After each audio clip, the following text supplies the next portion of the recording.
Go for it. Alrighty.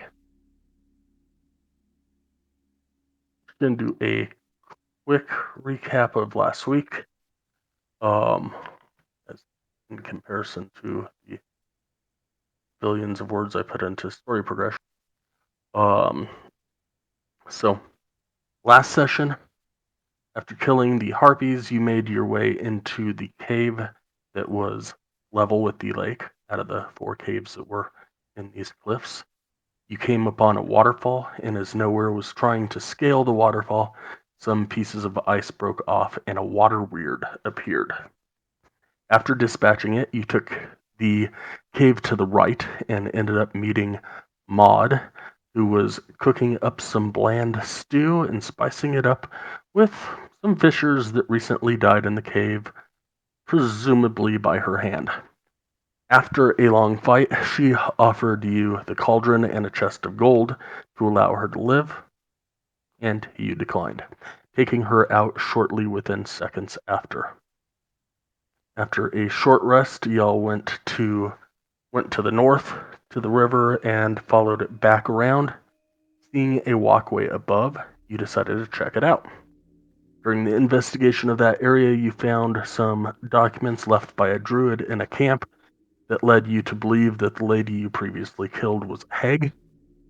The huge bodies under the river near the back of the cave were giants. Further into the helling area, y'all mined some ore, came across some cave drawings that showed the ritual of frost giants drowning themselves in the water in old age to bring new life. After climbing down the bridge, you made your way back to the waterfall, found an explorer's pack and a pickaxe, which I believe Illiken took, and made your way out to the front of the cave system, leaving the cauldron behind to collect later. The final opening in the cliffs was easy to scale, and you made your way up with Claudette sneaking ahead. And we left off with Claudette rounding a corner and seeing a dire wolf gnawing on a bone. The rest of the area is strewn with bits and pieces of both animal and humanoid bones. Roll initiative.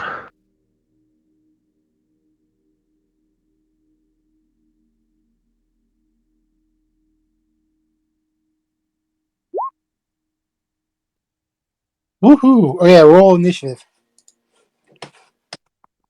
I'm over here saying woohoo! Like, yeah, he just told us to do something.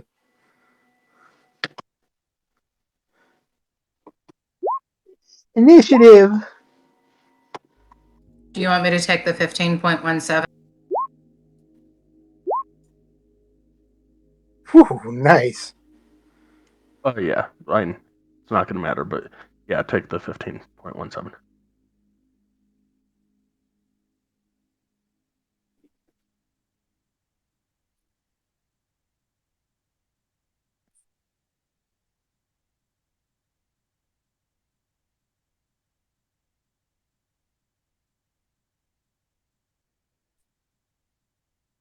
Are we missing somebody today? Nope. Actually, I think for a change, we got everybody.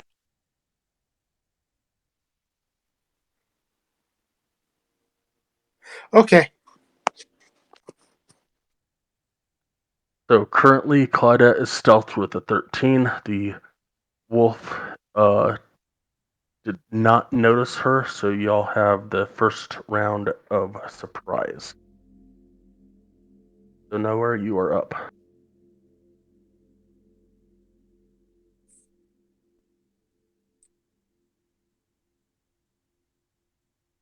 Um,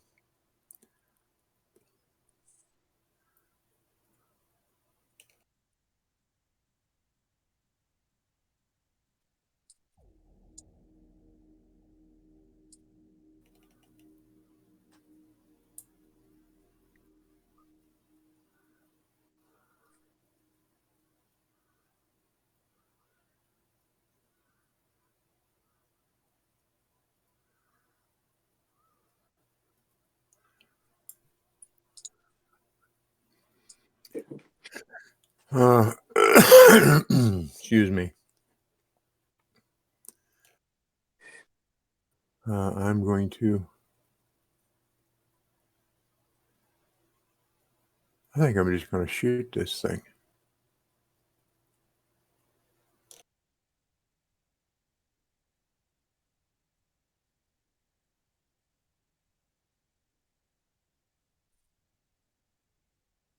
Will hit.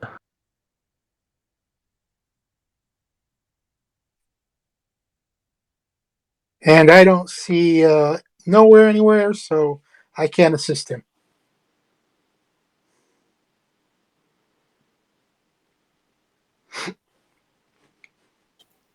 You're hidden from my screen, so I can't. Okay, well, I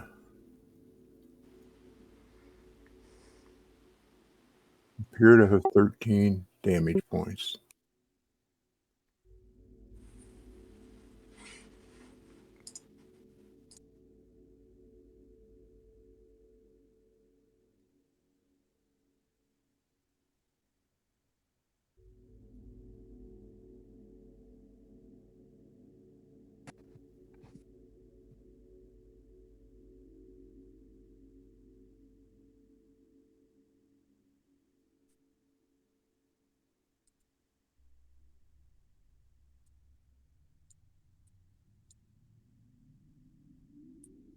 Anything else?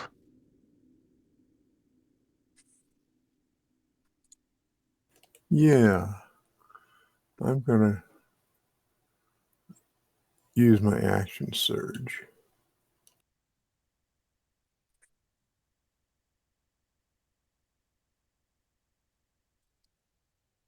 And shoot him again.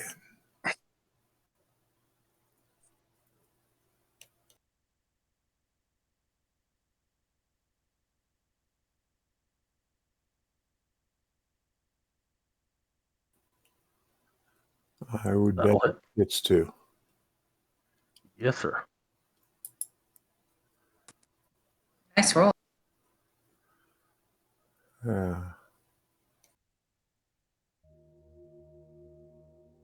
Although the first shot did more damage, but we take what we can get.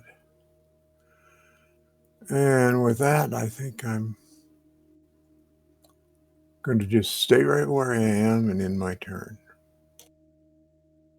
Cool. Looking.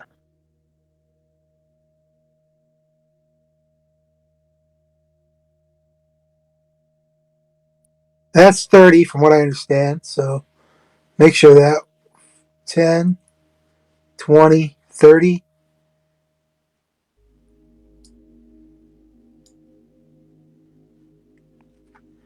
And my Drake goes 40, so he gets an extra movement to where he can go on attacking. So Illiken is going to.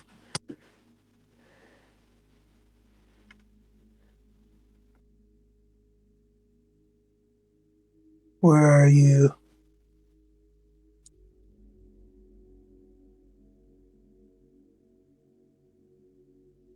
The 11 will not hit. Dang it!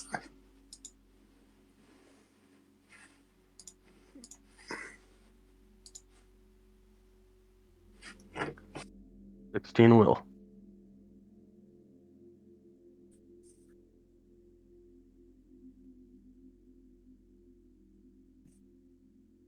That's all. Wait, no. Yeah, he's.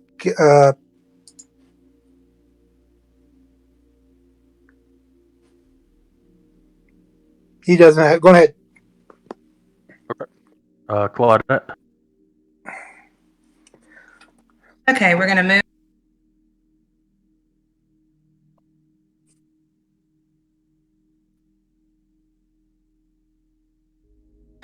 Attack with the main hand with sneak. You're breaking up. I'm going to attack with my main hand with the sneak attack.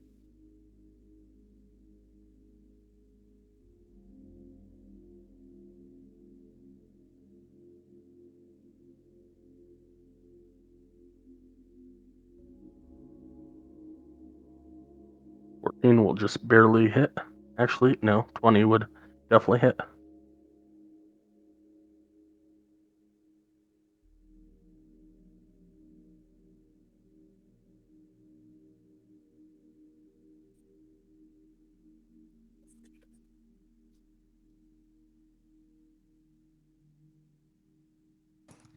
The computer's acting up today, guys. I'm going to use my offhand.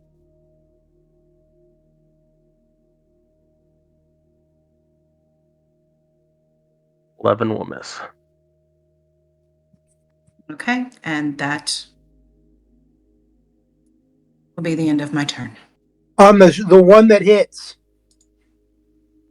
additional 4 damage. Copy. I'm sorry? The little baby drake infused your scimitar with 4 fire damage. Okie dokie. Sorry, your scimitar of wounding with 4 fire damage. Oh, okay. So Celestine.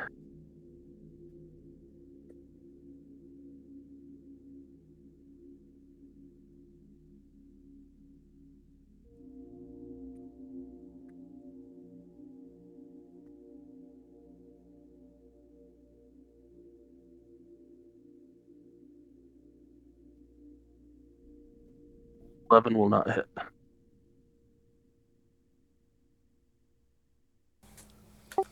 That's it for me. Yeah, we're doing a lot of 11s.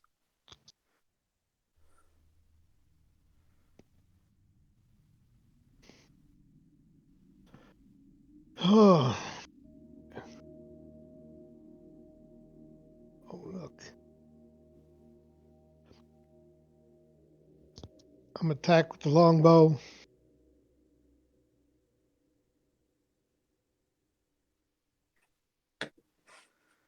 Man, you know you're loving that additional fighting style.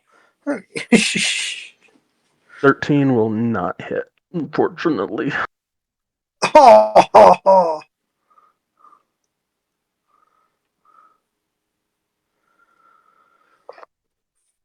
Anything else for you? No,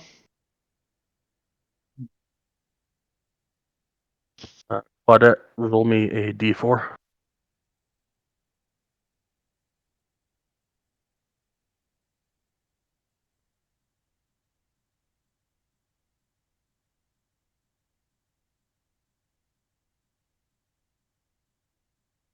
All right, surprise round is done. Nowhere.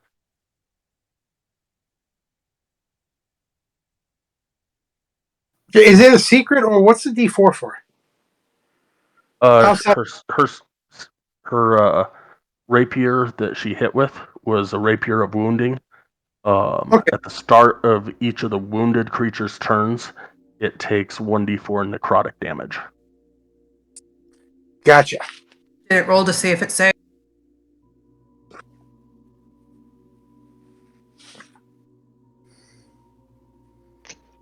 It did not. Okie dokie.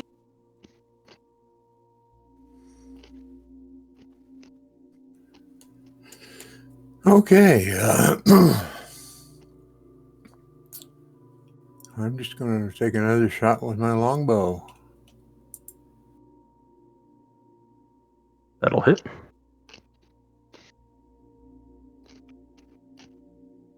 And 9 points of damage. And I think that's all I'm going to do. Looking.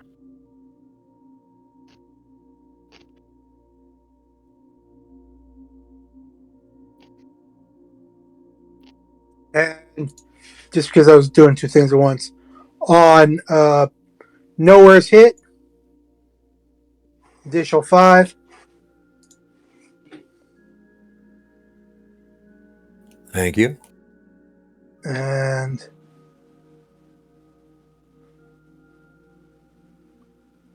actually, no. It wouldn't have been on 5. ignore that. It wouldn't have been his turn yet, and he'd already used his reaction. Gotcha. Perfect. All right, unthank you. Sorry, I was trying, but Me, thank you.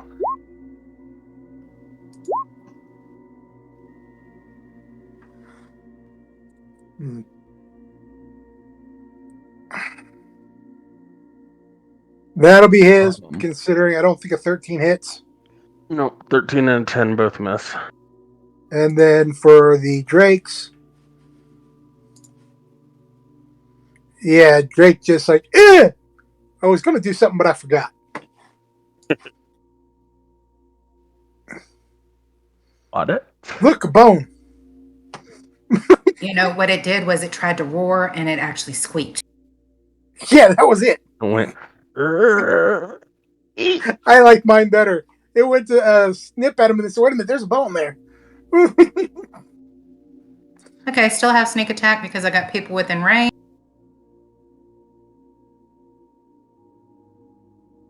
An 8, however, does not hit. Jesus. Okay, we're going to try to use the offhand. This round does not look good so far. All right. 20 will hit, and you will get that sneak attack on that. 6 hits on that sneak attack.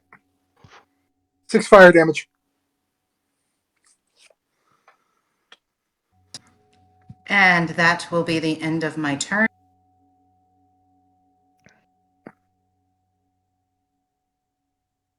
Good boy. You're making up for that, really bad bite.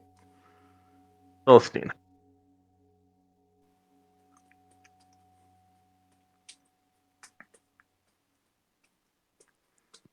Good roll. That'll hit.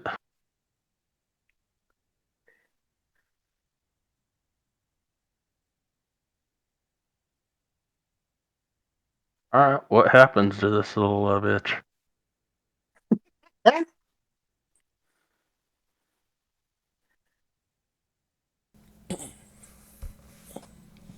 I know that at this moment, Claudette is like turning her head away from the radiant damage. The bolt hits and just there's just kind of a nimbus around it for a moment, and it just falls to the ground, sizzling and steaming.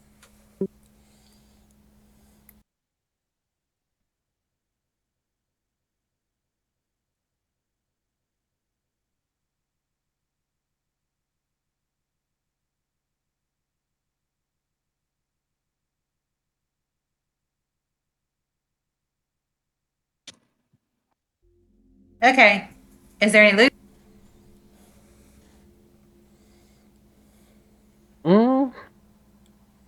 Give me an investigation check I'll help her. with advantage.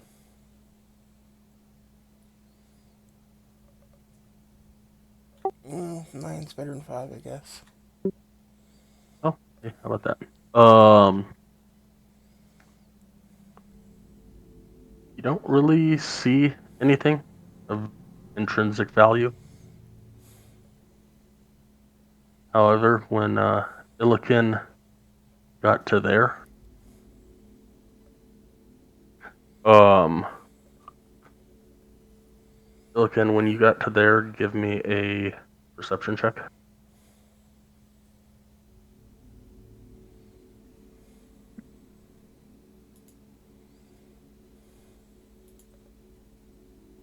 Thank you very much.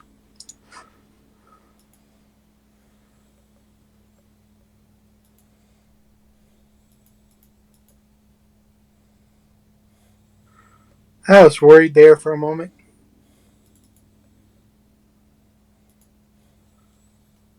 As you stepped there, you heard a click. And as you heard that click, everybody heard a rumble as a door slammed down just behind nowhere.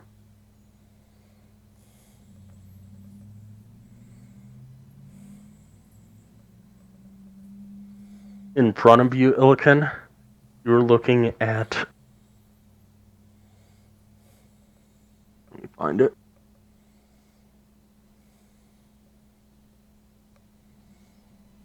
Ilke has a bashful look on his face right now. Just past this main room, you see a flat wall which seems irregular to a system of caves such as this. Everything in here has looked rugged, as though it was carved out naturally over time. This solid wall seems out of place. As you approach the wall, you notice a bunch of items carved into the stone in what looks to be 2 columns. You also hear the click as you step on the pressure plate. The symbols are as follows. On the left column are 3 lightning bolts radiating from a central point, a 6-pointed snowflake, a radiant star, a human skull. On the right column are balanced scales resting on a warhammer, a piece of chest armor that looks as rough as bark from a tree, 3 teardrops on a triangle, a sword on fire.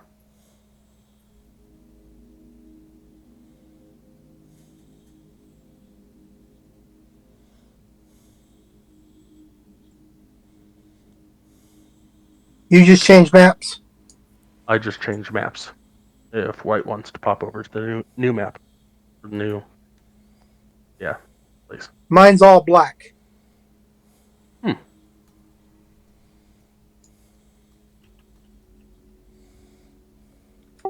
You have the dynamic lighting on?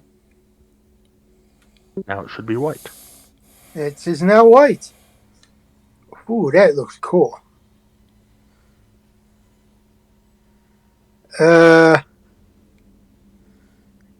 He calls over the people and say, "Strange wall with pictographs." Doesn't even worry that there was a click. He's like, he heard the click. Look at this, and this is more important. There's something here.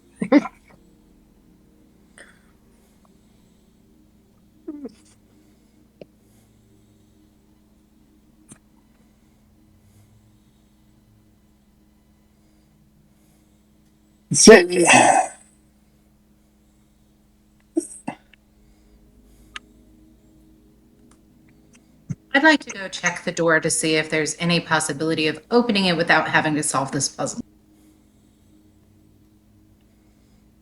Give me an investigation check.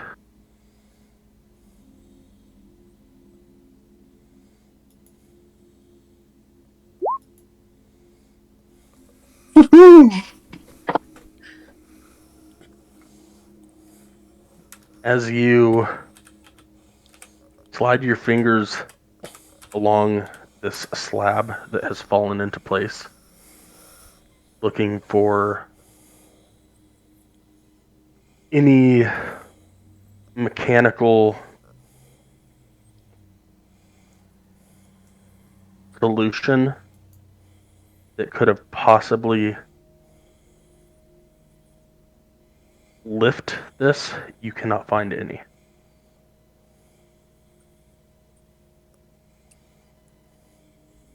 It is very strange how this just fell out of nowhere. Not out of nowhere, but out of nowhere. What you been keeping in there, boy?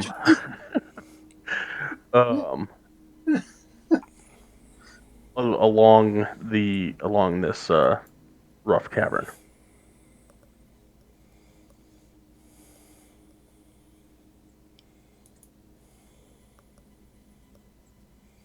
That's a no, we got to solve the puzzle. Okay. Question for the party, more for the DM. Would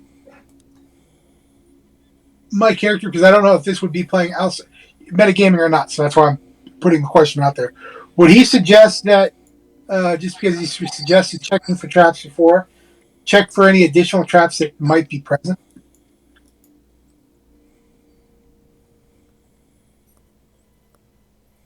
So now you want me It's plausible. to check for traps. Okay. Now that you've stepped on a trap, you want me to check for traps. Now that you went ahead without me, you want me to look? Okay. Well, you didn't check for any on the way in here that I know of. Probably did. I just She forgot did. last week. She always does.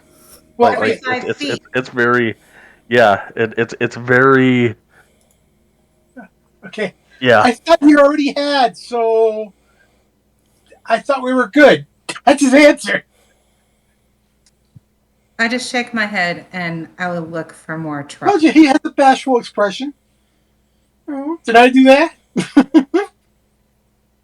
Is there? Sorry. Give me another investigation check. Instead of perception this time? Investigation for looking specifically for traps. As far as you can tell, there are no traps in this room. Well, no other traps in this room. Congratulations, you found the one trap in the building. All right, so Celestine, you're great with puzzles. What do you make of this?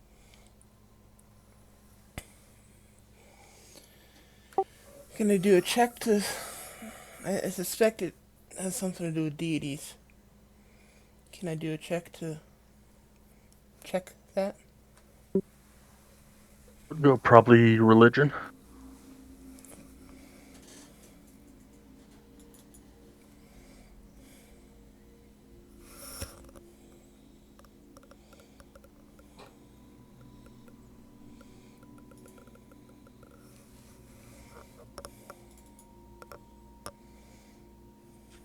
It definitely has something to do with deities. And I don't have them marked down. But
the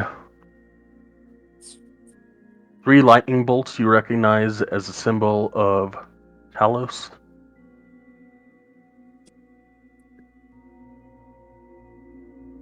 The 6-pointed snowflake you notice as the symbol of Oriel. The star you don't really recognize. The skull in the triangle.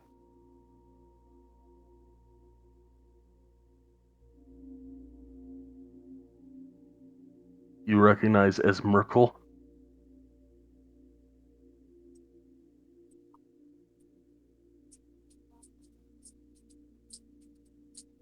The scale on the Warhammer you recognize as Tyr. The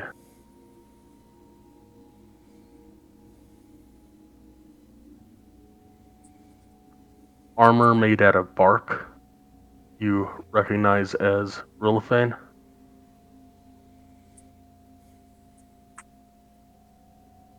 The Next triangle with the three teardrops you recognize as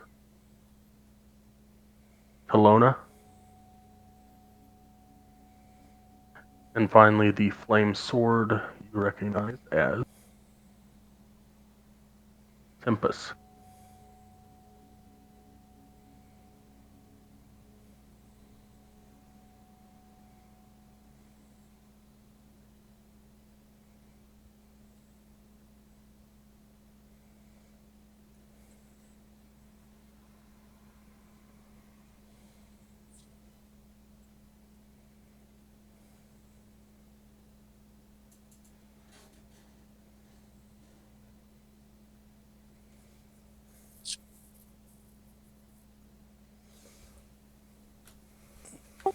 Now, me putting that there was me correction of, am I thinking right that Frostmaiden is Orel?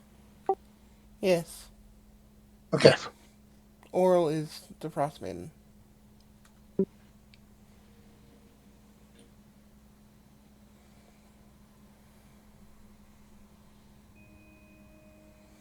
I will relay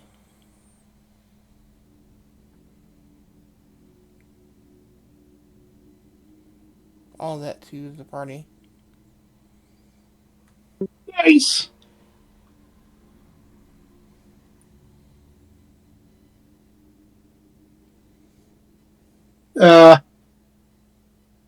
Elkin will ask if the pictographs move, or are they actually just pictographs? They are carved into this stone wall.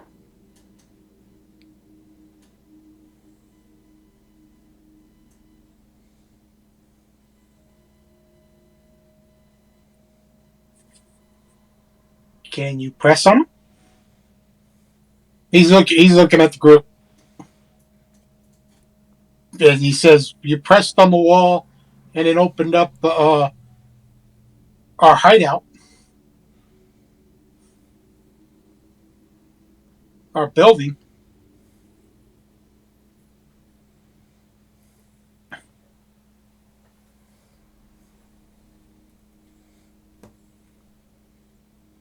And since this looks man-made, it may do the same thing here. He's not moving because he's afraid to move his foot.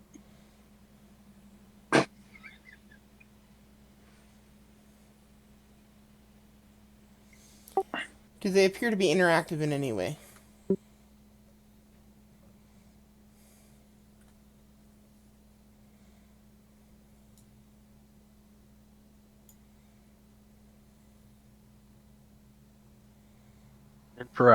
Interactive, such as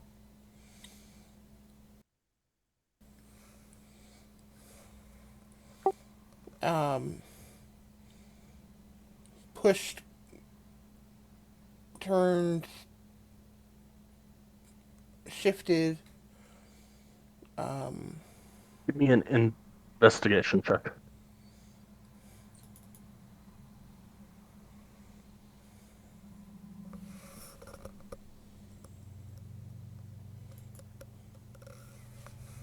Wow. Nice. Yes, you can see around the symbols a very faint crack, like they could be pushed in.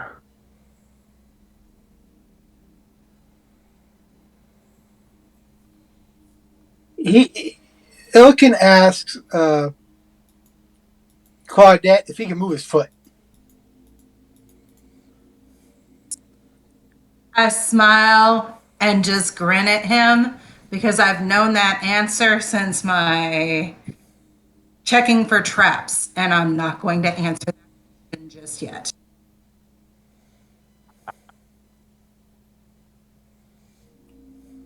You cut out after checking for traps.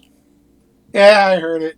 She's not going to. I'm not going to answer that question just yet. I'm letting him learn, if it's possible. He will remind her of a bottle she kicked or stepped on. You know.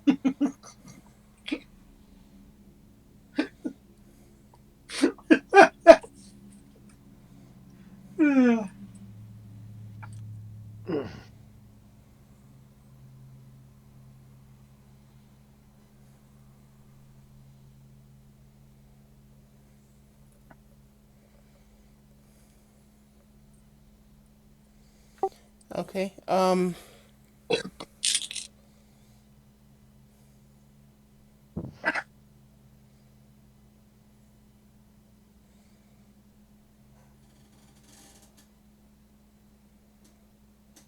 Hmm.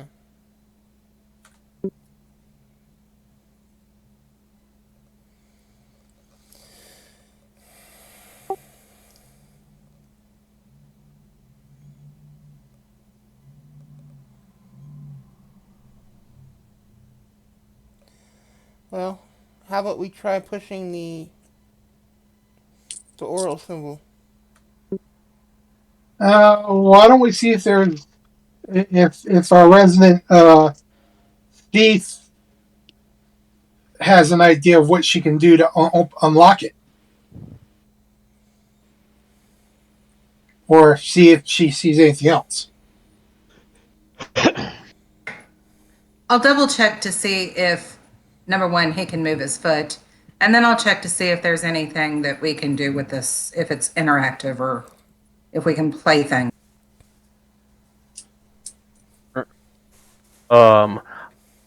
I would say that with the 27 that Celestine got, she would know that the only way to interact with this is to push symbols in, and that he is probably safe to move. He moves back and asks if there was any traps in regards to if somebody pushed one of these, would it set off the trap like I did on my flight?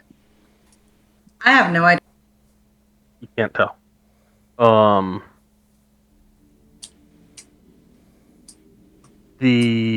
As you step back, you hear a click as the pressure plate lifts. Nothing happens.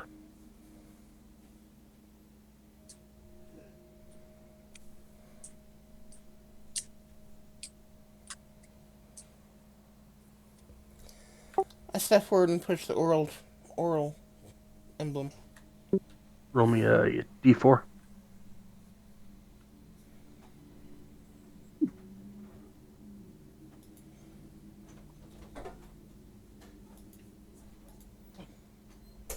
You take 2 points of cold damage.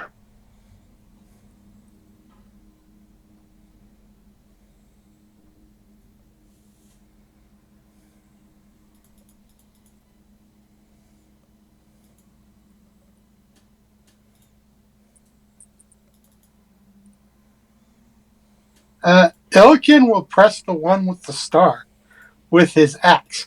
He'll turn it around the handle and press it.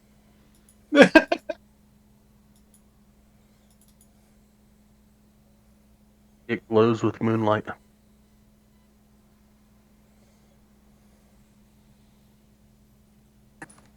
The axe or the emblem. You said the star, right? Yeah. Yep. The star glows with moonlight.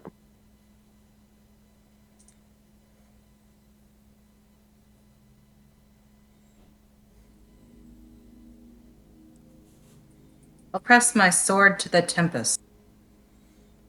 Or my scimitar to the tempest.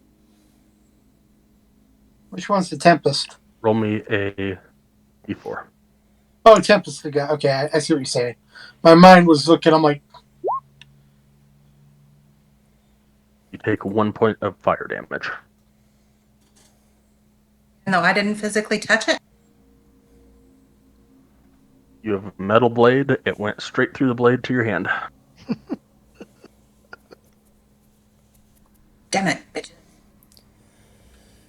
I'll touch Rilithine.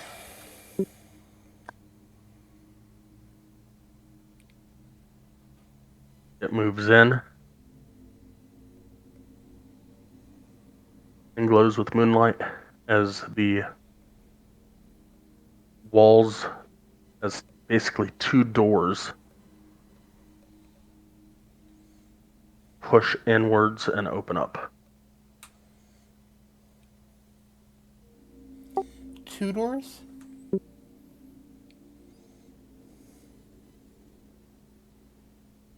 Switching back Switching maps back. White. Yeah.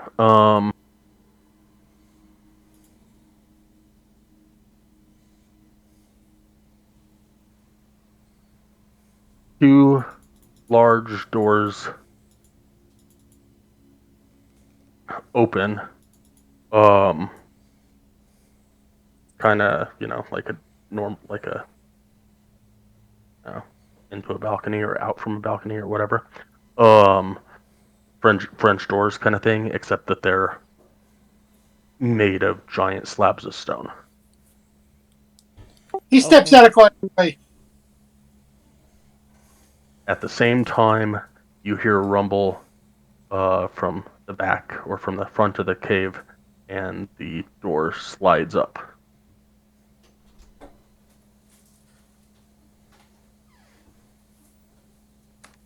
I look at Illiken and say, don't step on that thing again. I'm staring in. I'm letting you Step on go it. in there. Step on it. Step on it. Don't you dare. Don't you dare. He's not moving. He moved out of the way, away from the step, so that and he's laughing at the other guys because you got burnt and the other one got frozen. So he's over here. It's like, yeah, that was smart. Used wood. I was honestly hoping that somebody would notice the wall, but I was not planning on somebody just randomly walking over to that spot. I'm going to vamp out and look at Illiken in my most serious way.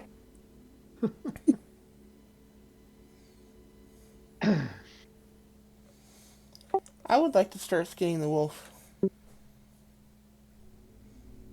Okay.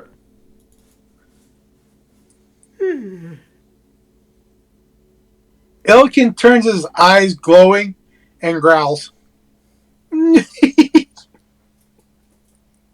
I can do that too. I hiss.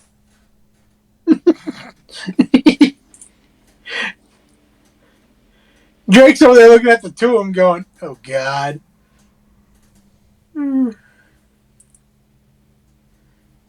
Do I see anything inside there since she didn't go in?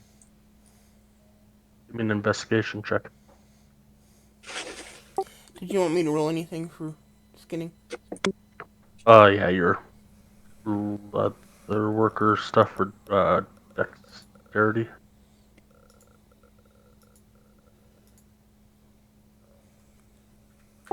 Oh, that's disappointing.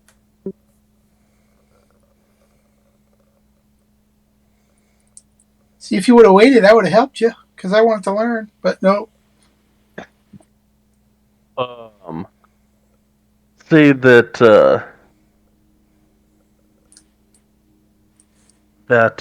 guiding bolt you shot at it that hit its head apparently didn't go out and burned most of the good parts of the skin or of the fur. You got a tail. I'll just leave it where it is. Looking as you look in, you see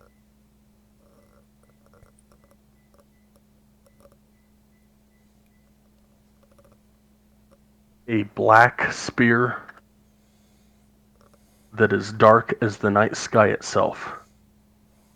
It seems to be made from gaboon ebony. Carved into the business end of the spear are what looks to be stars. The carved parts are lighter in hue against the rough, dark sheen of the shaft. The spear tip is made from black bone and is secured to the ebony shaft with mahogany fasteners. The design seems ancient in nature in comparison to modern-day spears, though the fact that this weapon has held up in this condition for that long seems nearly impossible. I tell the others and point.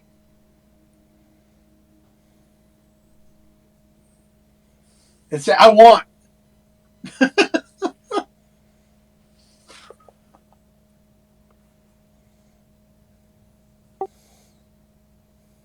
Did you say it had stars on it? Top of it. Near the top, yes.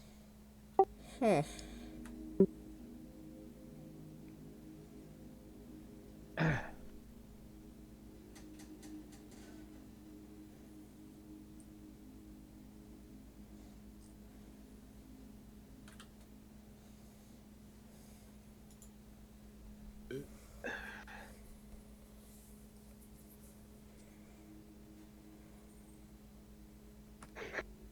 I have no need for a spear.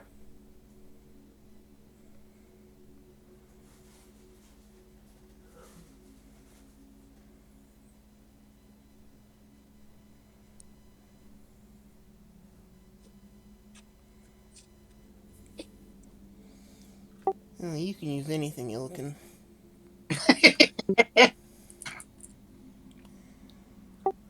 I wouldn't mind a spear. And it does have stars on it.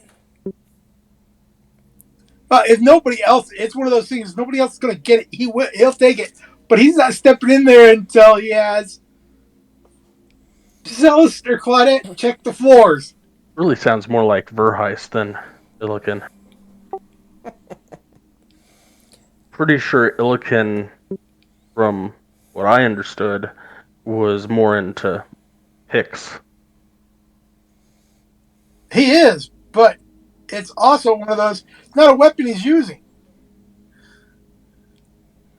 I'm going to check to see that there's no traps associated with it, underneath it, around it, on the wall, leaning against it, around it, on top of it, beside it, on it.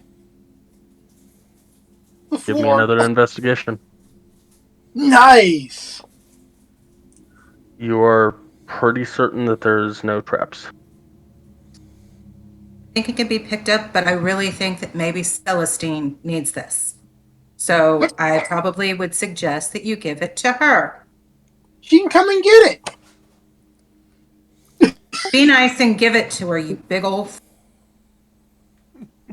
He's looking back at the step he just stepped on. He's looking at it. Sacrificial lamb. He reaches over and touches it. It feels like wood. Okay, then he disconnects it from the hanging holders.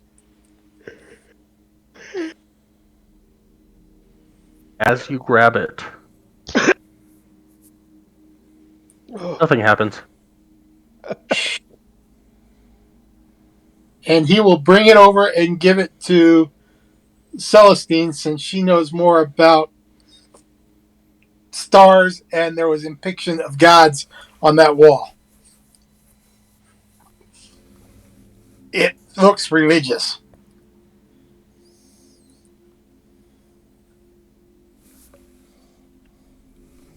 Thank you. You're welcome. Now, I am more than a little bit tired. Can I suggest that we take a long rest before we exit the caves? I look over at Drake and I look at myself. Says I'm a high possibility there. Sure, we can take a long rest.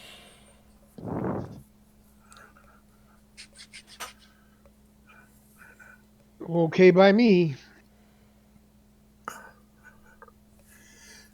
Illiken keeps looking at the step, wanting to step on it again. He doesn't know, but he looks at it.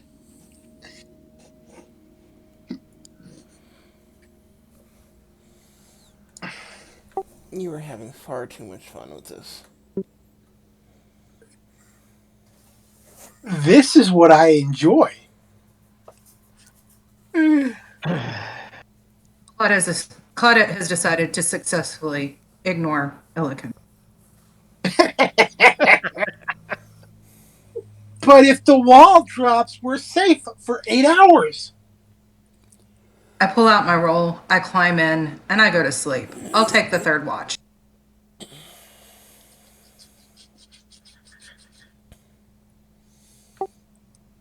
There isn't a third watch if Arden and Celestine take the watches. Well, then I'll just sleep for 8 hours. Good night.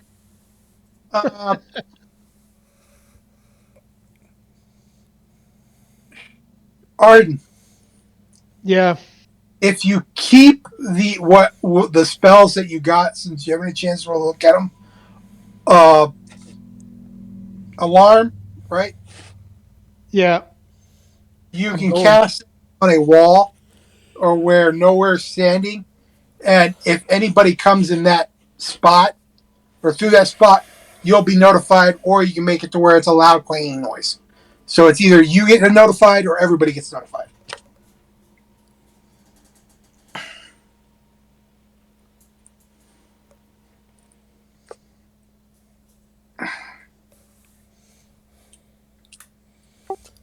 Arden, would you like first watch or Yeah, I'll second? take first watch. Yeah, I'll take first. Okay, then I will curl up with the spear in my arms and fall asleep. Elkin will stay over here with Drake. Us two will stay over here away from everybody.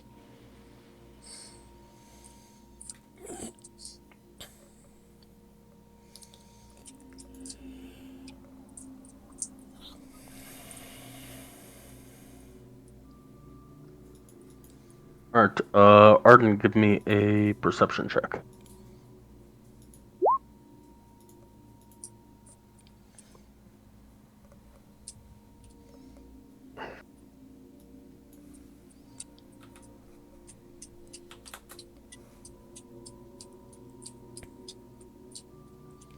Your watch goes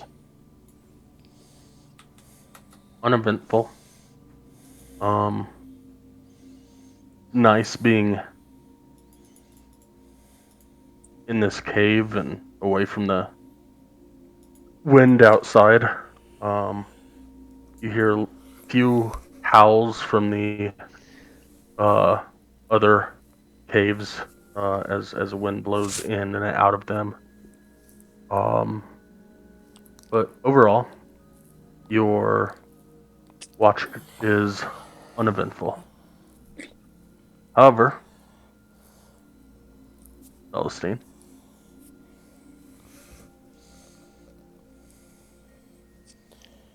However,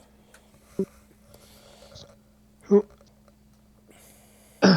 who's taking the second watch? hold on just a moment on the watch. Nobody checked if this was a cursed object before she went and. Or not a cursed. What if this was magical or not? So. Hold on. Calm down.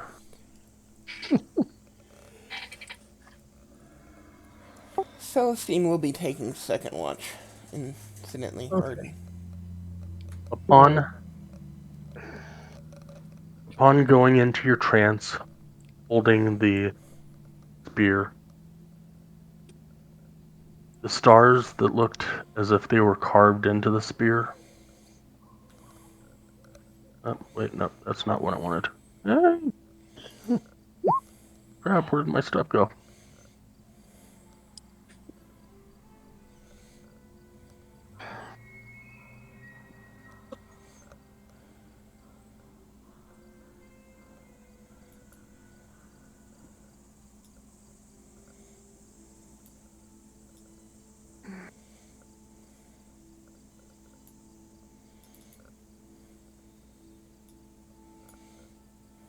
Damn it. I had this written out. Ow.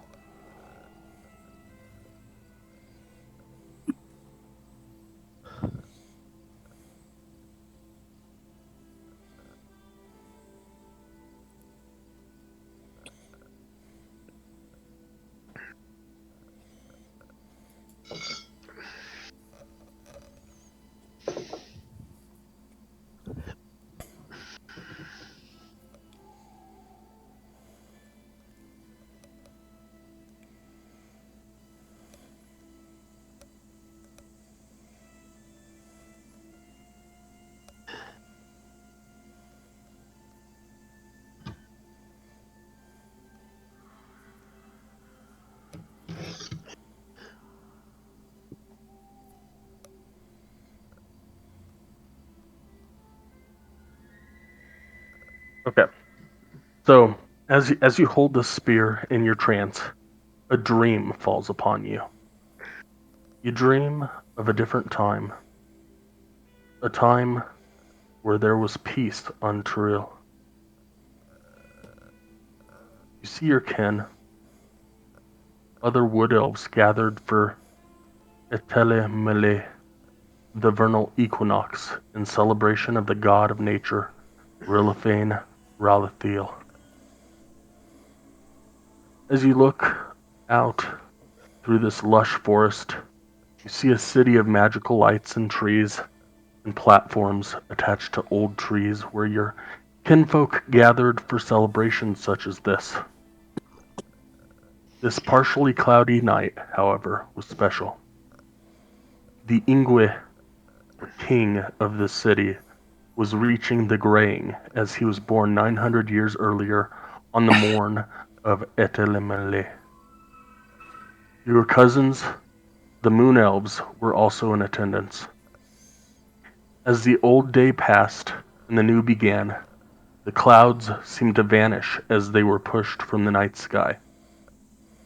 On one of the highest platforms, Rilfane graced your kinfolk with his presence and led them in a prayer to bless the Ingwe and prepare them for the next Ingwe in line. Standing with him at his side is Sahanin Moonbo, holding a ceremonial spear upright in her hand. As the moon crests the horizon and the new Ingwe has received the blessing, you see a lone arrow come flying through the air towards the new Ingwe. You are paralyzed. You cannot do a thing. You try to warn someone, but time stands frozen as this arrow comes forward slowly and hits its mark directly into the heart of the new Ingwe. As he slowly falls to the ground, you see shadows escaping from the arrow as if it had been magically altered in some dark way. A horn sounds from afar and a volley of flaming arrows comes soaring in, some of them with tendrils of dark energy, some on fire. The night sky has somehow darkened. As you watch this unfold in a flash, Sehanin has gone from a goddess and a protector of the moon elves to a healer, using the ceremonial spear to help heal the wounded. This dream dims and zooms out. As the vision brightens from the darkness, one moment.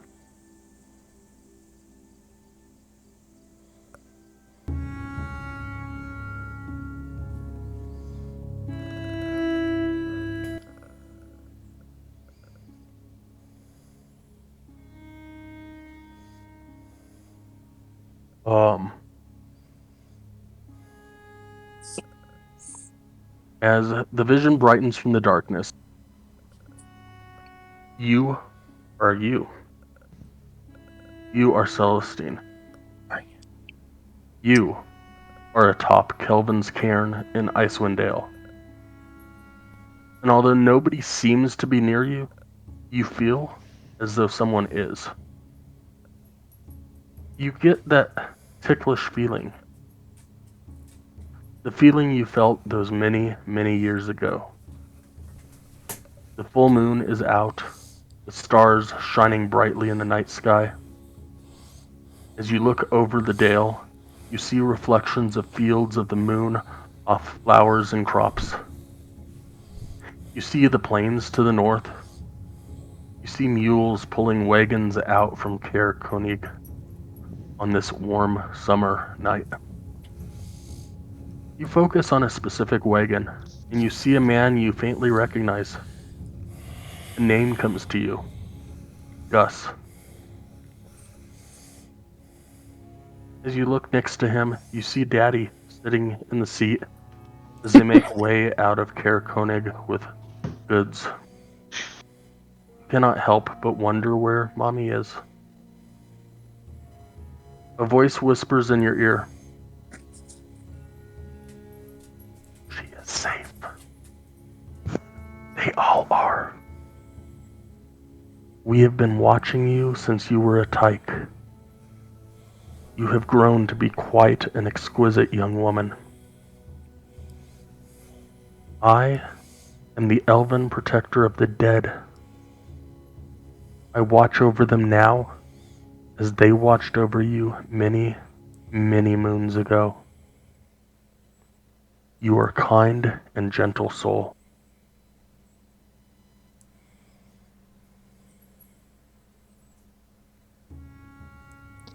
Kind and gentle soul. Everything that you have gone through, and yet still you thrive. Still, you do not give up hope.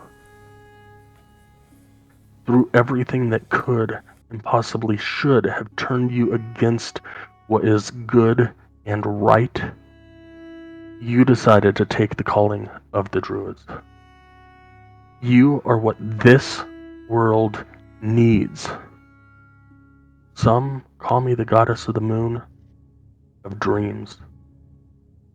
As you witnessed in the vision earlier, this was my spear in life during ages long past.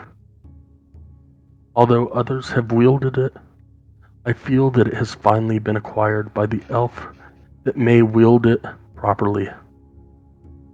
An elf of the wood that follows the path of the stars and is now blessed by the goddess of the moon. I put my trust and faith in you. I cannot get involved in the matters of Oriel, the matters that have fallen Icewind Dale. With you wielding Suor Shal, I feel as though her time on Toril will at long last come to an end, and maybe the Dale will return to a life of normalcy. I need you. Rilliphane needs you. We have worked together in the past, and through you, we shall work together for the good of Toril. All of this, as you spin slowly around, taking in the sights of the Dale, can come to pass once anew. We may yet speak further before this is concluded. Stay true to your heart, Celestine. Arato o sehenin I Rilliphane. And you feel someone tapping on your shoulder or foot or whatever Arden's doing.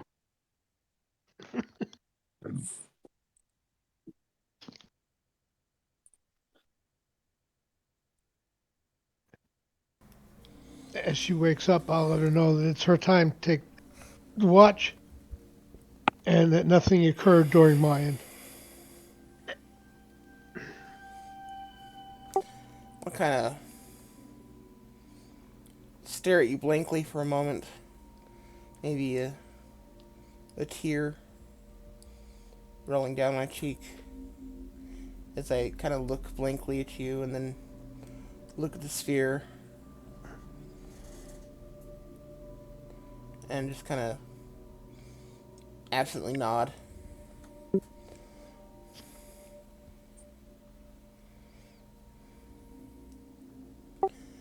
And then I will take my watch. And I'll wish her good night and go to sleep.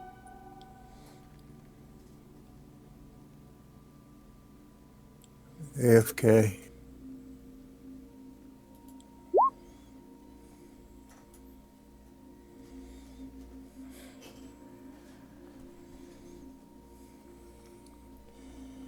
And I apparently fall back to sleep. That vision was very powerful.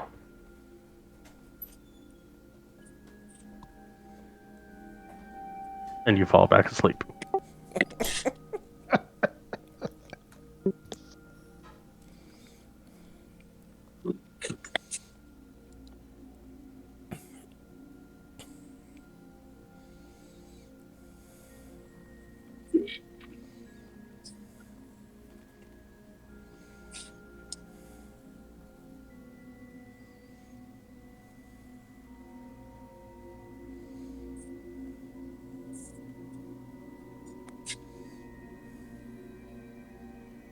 And it is now in your folder. Sweet.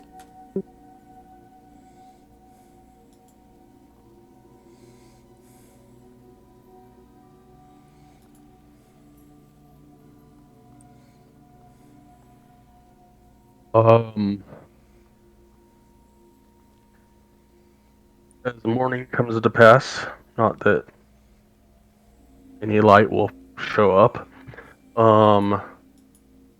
Everybody give me a perception check at disadvantage.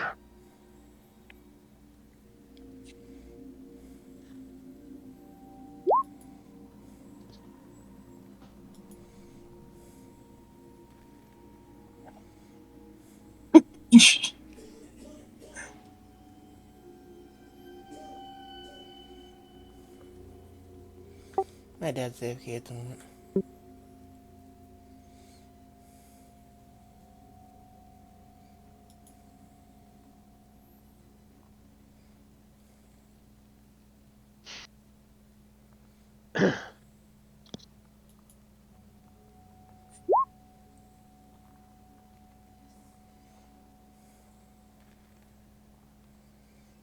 Looking, you wake up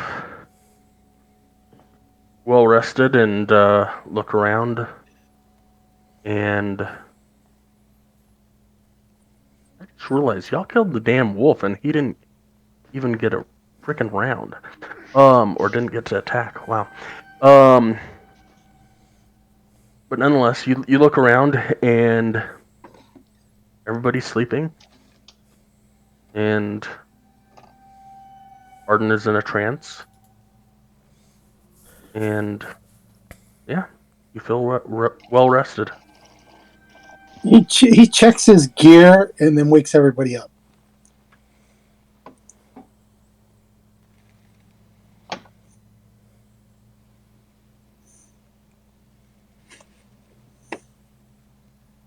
He'll go and wake up Arden and then Claudette and then the Celestine. And while he's right before he goes to Claudette, he'll check the area over here for the arrow he shot that he forgot to look for. Give me an investigation check.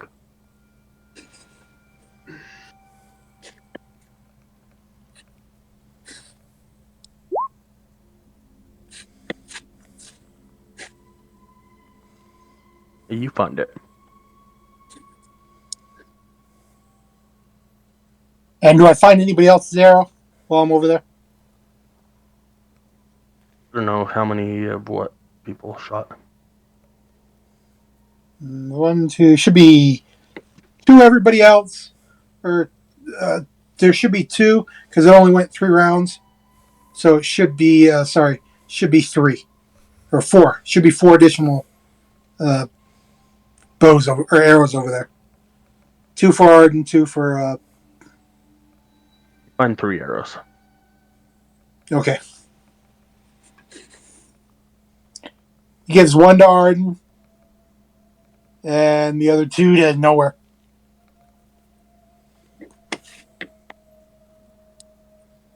And he wakes up Claudette, and he can't find nowhere.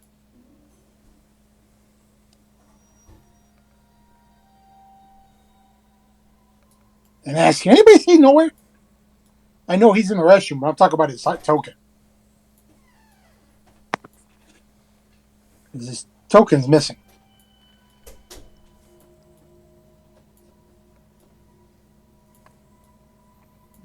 I see him. I have. No, Illican doesn't have any light on him. Because you don't have dark vision. Gotcha.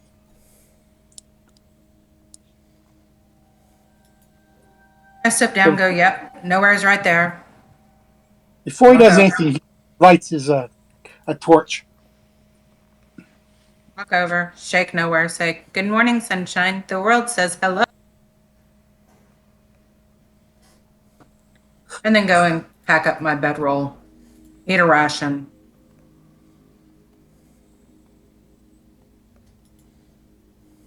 I'm back. I just woke you up.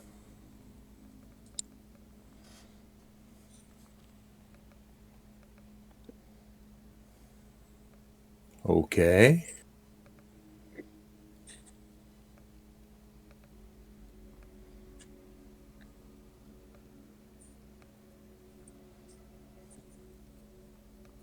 Can I ask why you woke me? Because we're done sleeping. Get up. Oh, It's morning. okay. All right. I would like to search for the arrows I used before our sleep. You already got them. I just gave you 2 Okay. because I looked for them when you were. I already put them on your character sheet. Thank you. Oh, I'm going to roll for my hit points. What's the chance that I'm Say going to it roll again. 0? What's that? What's the chance that I'm going to roll a 0? On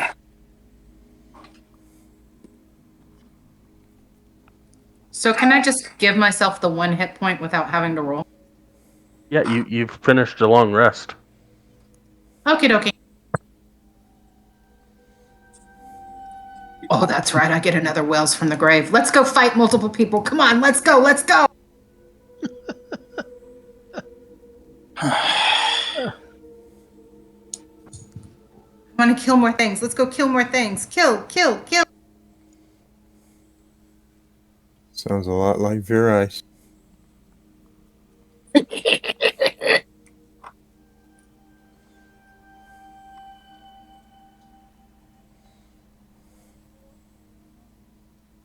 It's exactly like Verheis. Maybe we should check her sword and see if it's been touched by some mistress of darkness. Other than myself. Hello.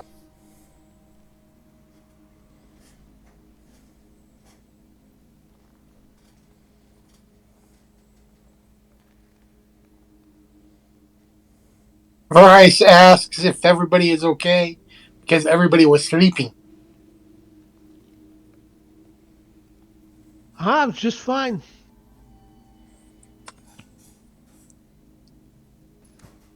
Peachy Keen, Jelly Bean. Then I double check my bags to make sure nothing's missing.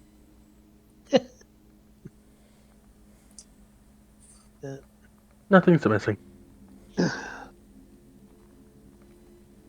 Celestine, as you finally get woken up by Silicon, if you look at your spear, the spear glows with a low blue calming energy. The stars that were carved into the spear glow with a low blue calming like moonlight.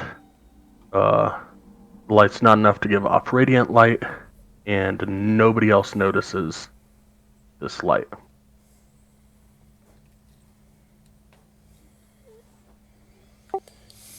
Okay.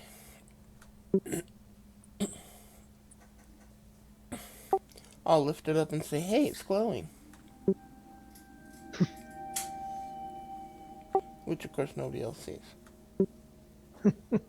Illiken will look at him and look around and say, "What's glowing?" My torch is, but I just lit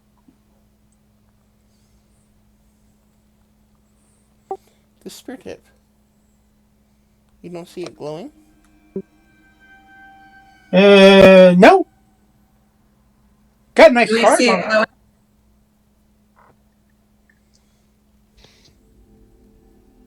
Can everybody see it glowing, Sky, or is it just him seeing it, her seeing it glowing? You can Oh. see it glowing, and nobody else can tell. It looks just like it did last night to everybody else. Nope, babe. I think you are either seeing things, or maybe it's attuned to you and you are now talking to it.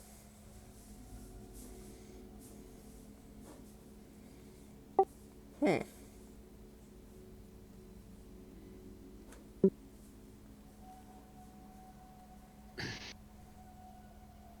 Arden just shakes his head and says,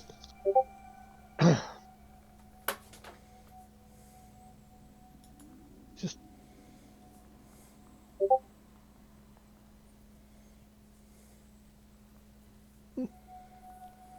Illiken asks if we asks,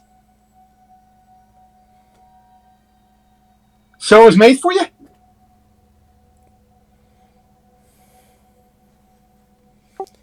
It would seem that way. Okay. I'm going to step over here, making sure I don't step on the trap again. Looking at the columns, looking around the walls, looking to see if there's any other signs of what else we may need to do to get on to the next trek of our journey. The walls have already been opened.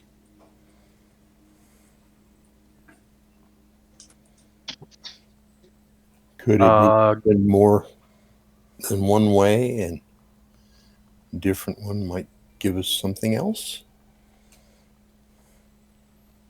Getting showers today, are we?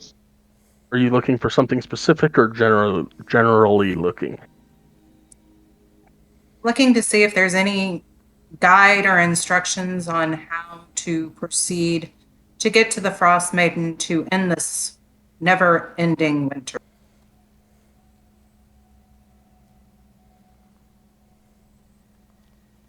Give me a perception check. Or any other general direction.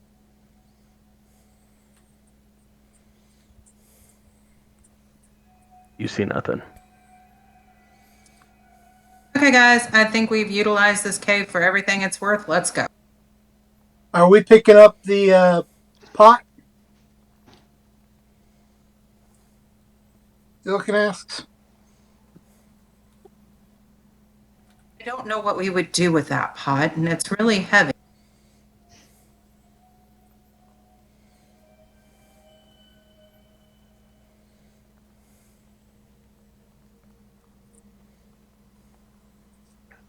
Okay.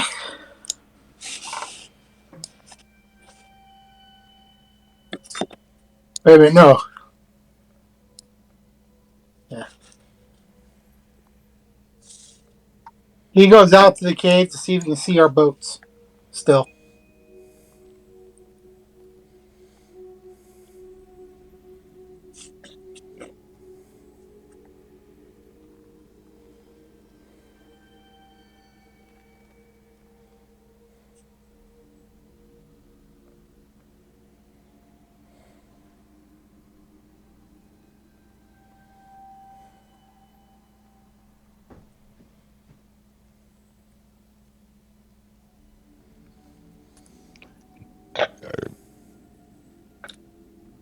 Okay, I'm going to follow close behind Illiken and Nowhere. Walk down the wall to the ground.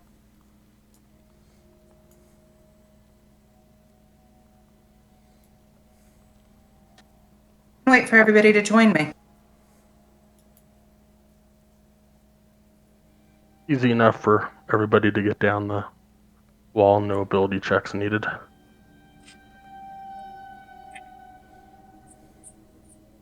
Y'all are gonna leave the magical cauldron back in the cave? You said it was very heavy, correct? It's heavy. Illiken can carry it or bring it, but it's more of, that's what it is. He'll carry it, but nobody wants it, then. And when he was there, he said, we can put it in our hideout. I don't know what he would call it, so I call it a hideout. So. did anybody check to see if it had magical elements to it? Yeah, we don't know what it does exactly, but it cooks things, but it would seriously need to be cleaned. And it may be used for other things, but we don't know it. And it's hot on the inside, but cold to the touch. Yeah. It was cooking a liquid when you guys came across it. It was cooking a liquid. with no flame beneath the cauldron. So it would be cool to have, but if nothing else, see if we can sell it. But but that's not something Ilkin would think about.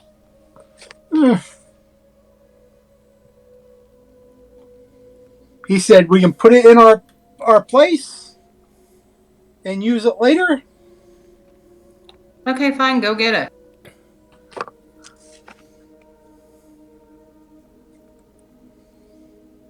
Do I have to roll a dexterity to get down this hill? No, there's no ability checks for this right here. Say it takes you. Anybody going to go help him, or you going by himself? I'll go with him. All right. Well, say it takes you about 30 minutes. You don't actually have to.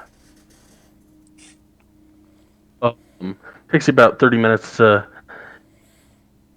get there and grab it, and you're tall enough that with Arden's help pushing it over the waterfall, you can grab it and get it taken out to where you guys are, near the boats.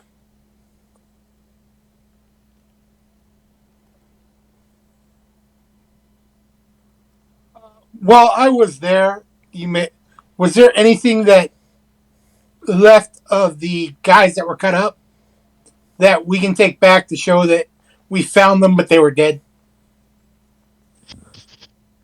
There was some insides that dumped out when you guys dumped the cauldron, including an eyeball. And I meant, something, just physical. It's like, here's evidence, but he's not bringing eyeballs or anything else. I mean, no. He's not Erlikin.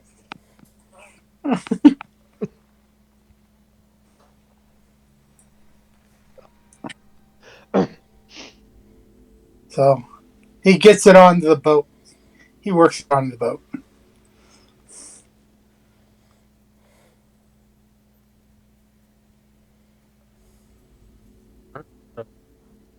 Y'all Is are it gonna. sturdy enough to carry us and that cauldron? We have 3 boats. Your group picked up the other boat that was floating in the water. And then we brought all 3 of them to the side. So he put it in the empty boat, so they wouldn't have to worry about weight.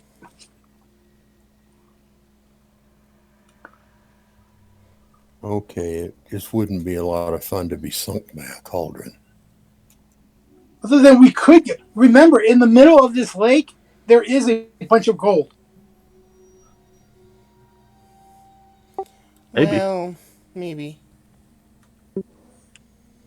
Are you willing to risk your life on that premise? I'm not a transformer. I couldn't. And I don't have breathe underwater yet. Okay.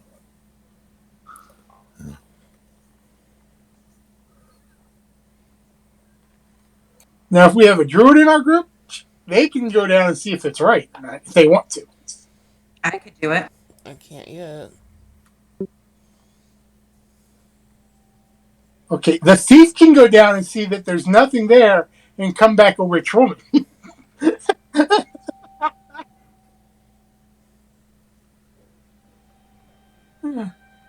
She doesn't need to breathe. She does not have cold resistance. So, given the current temperature outside and the much colder water, even not having to breathe, she might not come back.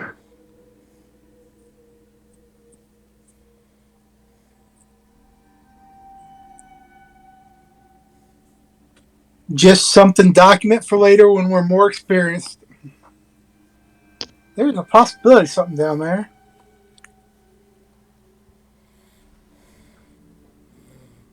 All right, so nonetheless,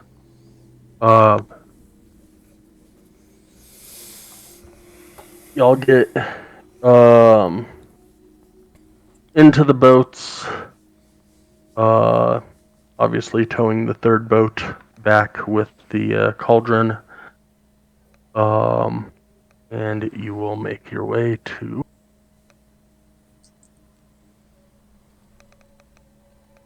East Haven. White, we changed maps. And it is right at 3 o'clock, so I am go ahead and take our 15-minute break and come back in East Haven. Are you going to do what Dwight does with his break image? Yep. Or I will, or somebody.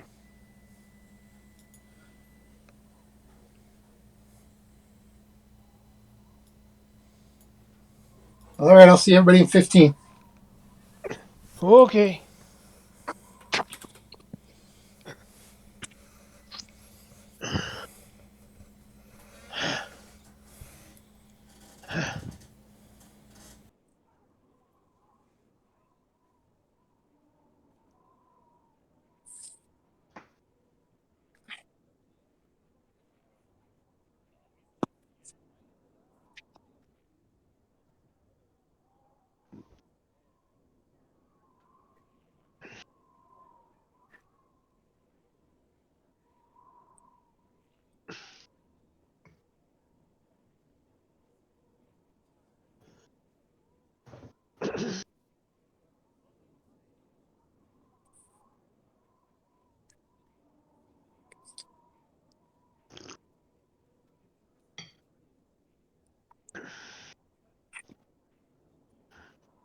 Who's drinking tea?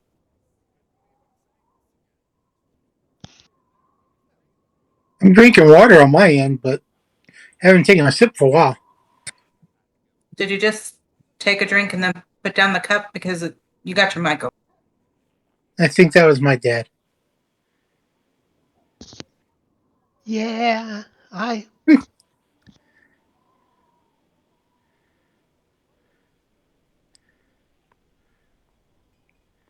So, did you miss the game, Dad?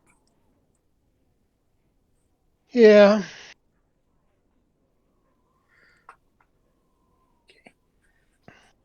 Oh, I'm getting used to my character. I am trying to figure out my character okay. again. Well, it's been a while, so Yeah. But I am going to harass you a little bit. What? If you would have cast that spell there, we wouldn't have had to worry about somebody sneaking up on us. Just saying. Well, I didn't know that we had a a weak roller. Hey, hey, we can have a great roller, but it's that extra just in case. Yeah. Oh man.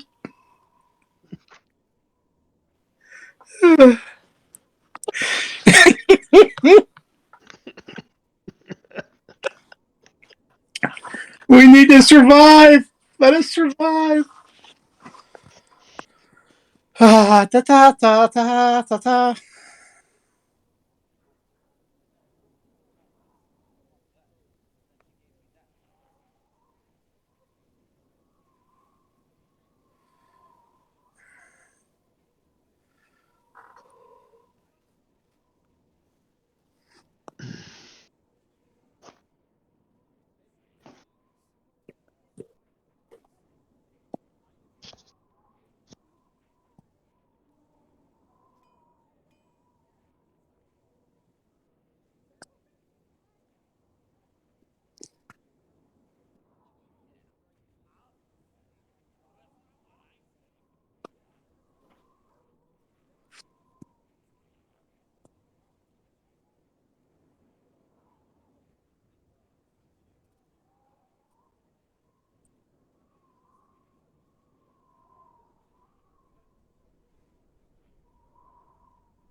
I'm back.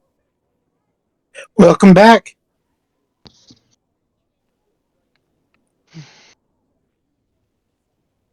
Oh, Hi, that's back. 3 of us that are back. That's 4. Huh? There was 2. It's you and Nowhere overspoke each other, so there's 2. Oh, okay. Noah?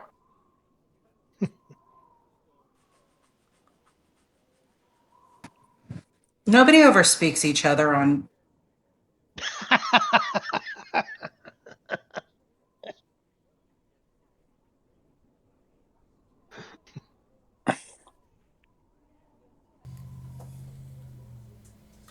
And it wasn't nowhere in the sky. Oh, okay. Sorry.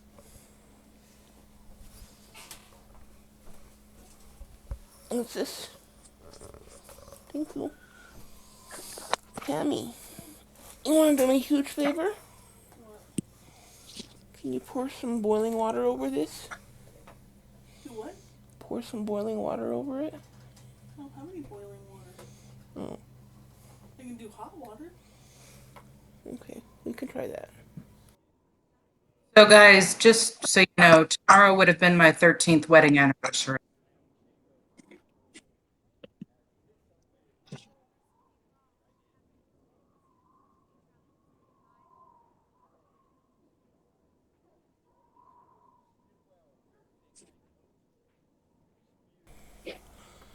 What's going on, Opal? I'm sorry. Tomorrow would have been my 13th wedding anniversary. Troy. I'm sorry. I don't know if I'm sorry or not. And the reason why is because I don't know if that's a good thing or a bad thing, since I don't know personally. He was killed in a car accident. Okay, then I am sorry. Yeah. And he always had a story that started with this one time on Star Trek.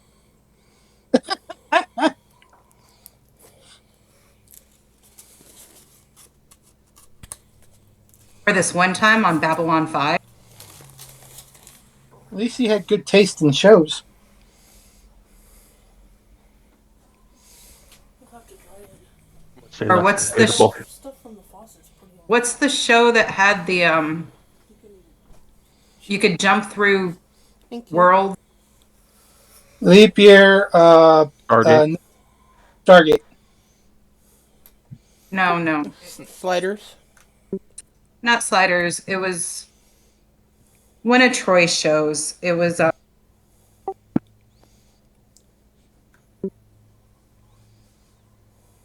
be Stargate if it's through a circle.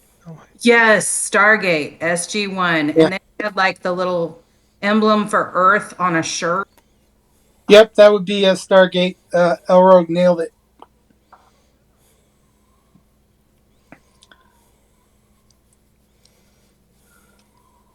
And he played World of Warcraft.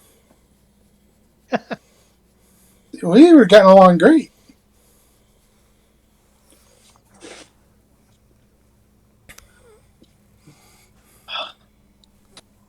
Okay, so the NFC South, they have labeled the Atlanta Falcons the number one team by quarterback because they've got Marcus Mariota.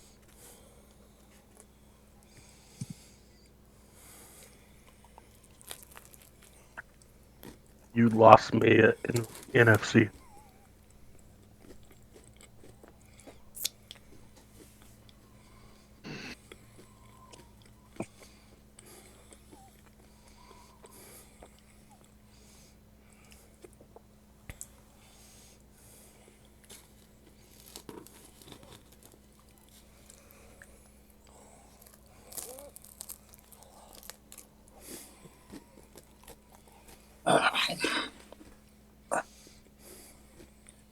How much time we got, Scott? I haven't heard nowhere, but as soon as nowhere's back, we'll get back into it. I've been here all along. Oh, okay. So 0 minutes.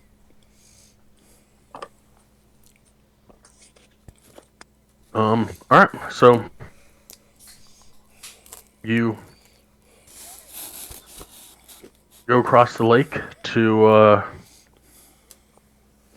the ice shelf and pull the boats up on the ice shelf and eventually make your way back to the dock area. What are you going to do? This is where the guy got burned to death, right? Correct. This is where we watch the guy get burned to death. Yeah, around town hall this way. Okay. Ilkin will suggest we go and tell the town magistrate we found the bodies, and they were cooked. By a hag in this cauldron. Do they want to buy?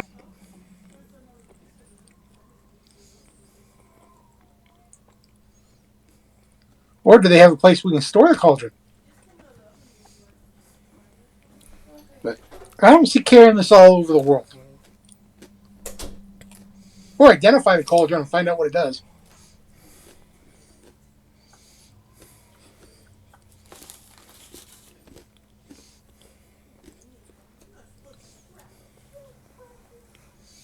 Does our party have anything to identify this? Nope. Catch? I wasn't sure, so I figured to ask.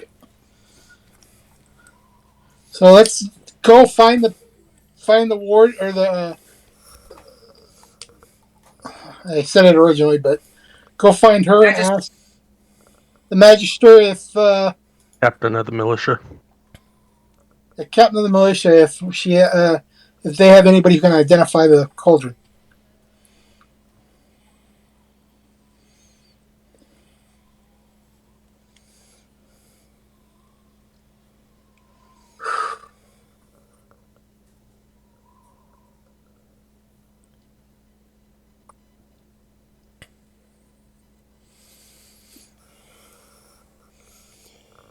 Imdra Arlagath.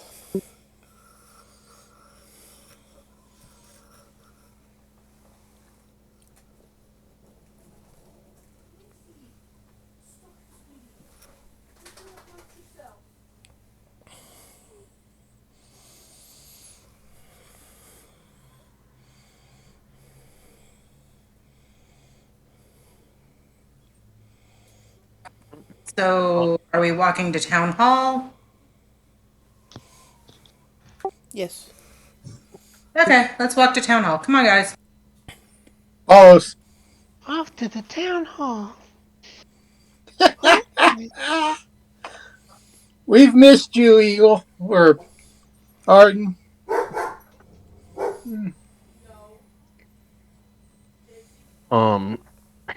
I'd say 10 minutes in walking, you'll actually see Captain Arlagath and probably talking to a couple of people outside a shop or something.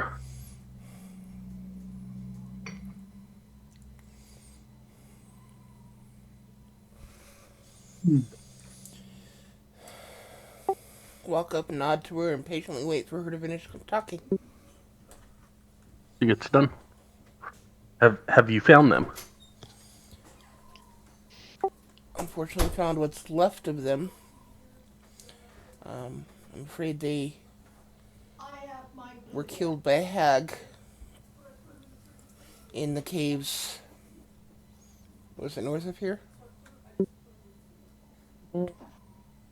East-ish.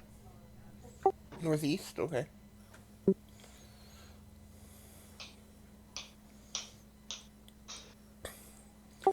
I'm afraid there's nothing we could do. We did kill the hag, though. And clear out the rest of the caves.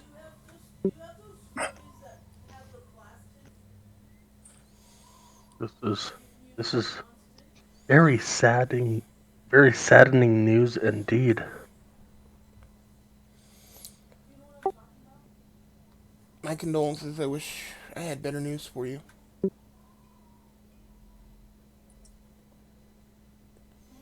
Well, things as you have fulfilled your end of the deal, may I present you with we got a few items off of the wizard that burned, and got 2 items that have not been cataloged yet. I can present you with a choice of either a scroll of fireball or what I am being told is called a tricky bag. I was surely thinking that it would be one of those fabled bags that wizards are known to enchant to hold all their things, but alas, I'm not really sure what this does. It is magical in nature. What I was told is that one can pull an animal out of it. Sounds very sketchy to me. Sounds like a bag of holding. Let's go ahead and take the bag. Sounds like a bag of tricks. That's what it sounds like. Okay, so Opal wants to try for the bag because she thinks it's a bag of holding. Anyone else? I'd rather have the scroll of the fire and see if we can memorize. Can you memorize a spell off of the scroll?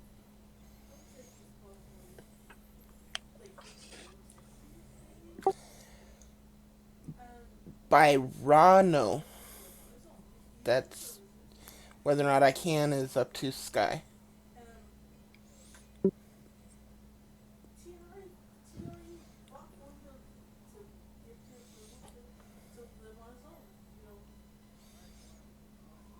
Wow, put me on the spot right there. But as far as the rules are concerned, rules as written, no, I can't. None of us can. Okay, then I'd take the bag of tricks because then the fireball is a one-use spell.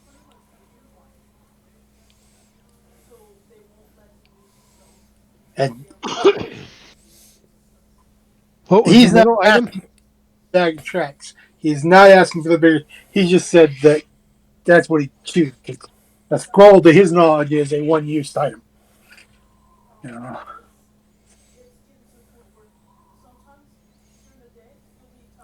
I personally vote for the scroll.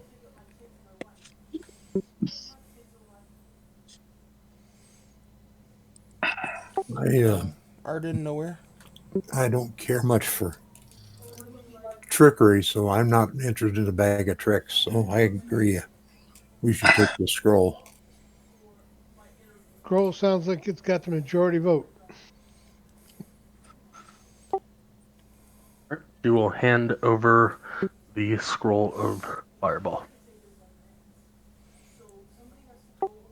Okay. What is that you are hauling with you? Just looking at the big round cauldron. Let's see. Oh, sets it down. The cauldron that the hag was cooking with. Um, he seems to think, and I'll point at Illiken. That's like he seems to think he wants to set that up in the tavern we've inherited after it's been very thoroughly cleaned.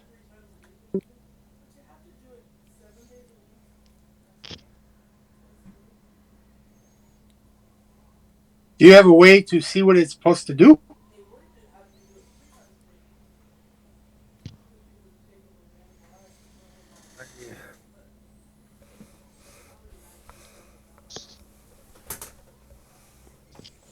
Had someone with the arcane knowledge that was able to look at this bag and that scroll to figure out what they were. They may be able to figure this out. I have heard a rumor of something called a cauldron of plenty. And if that is what that is, you may want to speak with Speaker Whalen about that. he might be interested in buying it.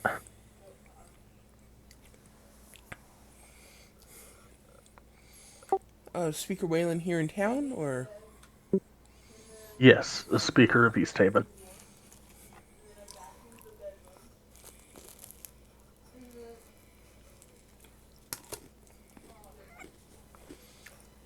It shouldn't hurt to talk to him.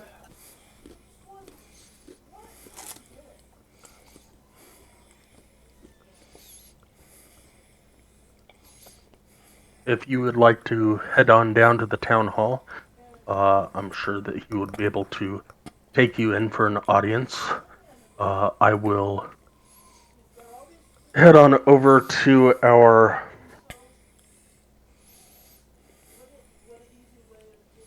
arcane persons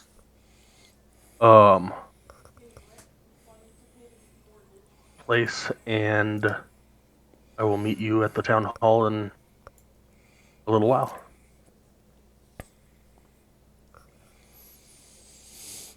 Okay. So we head on over to speak to Speaker Whalen. Out of character. That's a cool cauldron.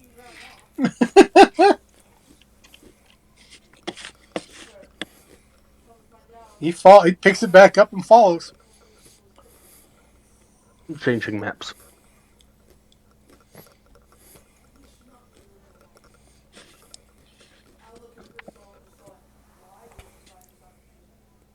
Does anyone else want that scroll of fireball?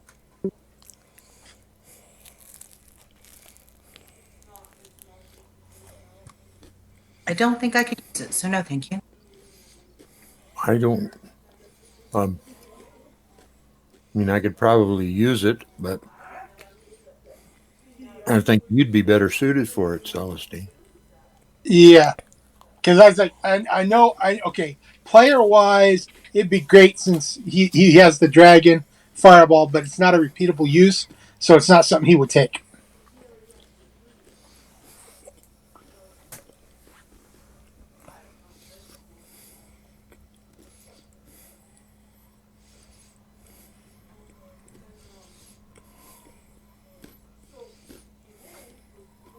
I believe, correct me if I'm wrong, White, that it would have to be somebody that can cast spells. Yes. So it would be either the two rangers or the druid that could use the scroll. Nowhere I can actually cast spells. He has a couple. Well, But I will My take it. is either nowhere or Arden, because both of those are long range attackers. Because I don't think nowhere is done hand to hand, has he? I don't know which one does, but I know nowhere always does the bow and arrow.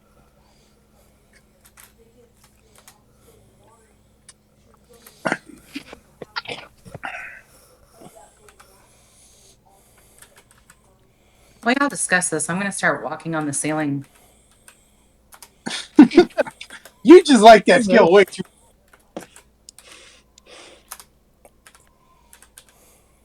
Yeah, it gives me a new perspective. Well, they're discussing it. He's going to inspect the area. Does he find anything after he sets the cauldron down?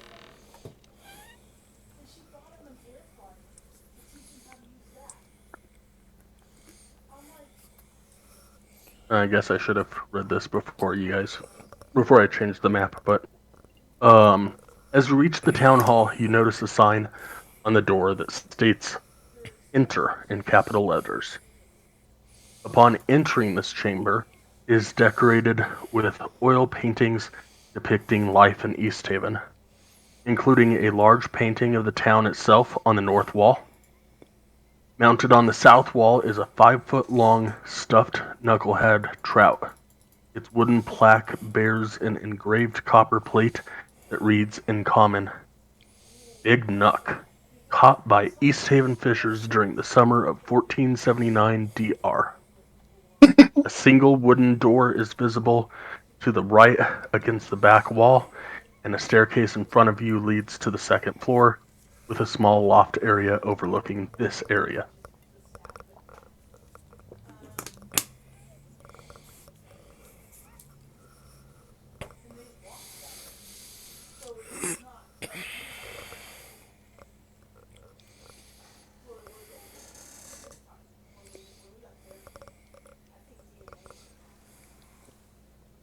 Shall we knock? As enter, I guess we just go in.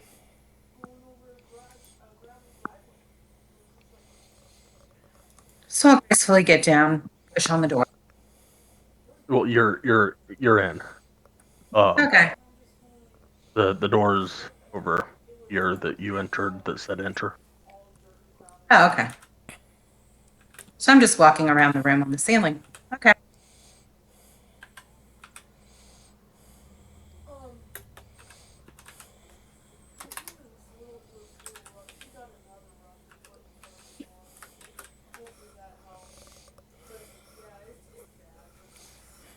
There seems to be a door over there. Shall we go knock on it?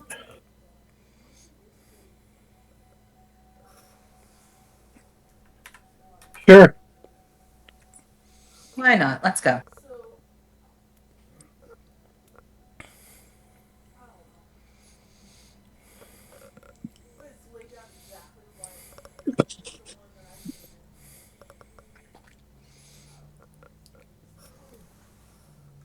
I'll walk up and knock on the door.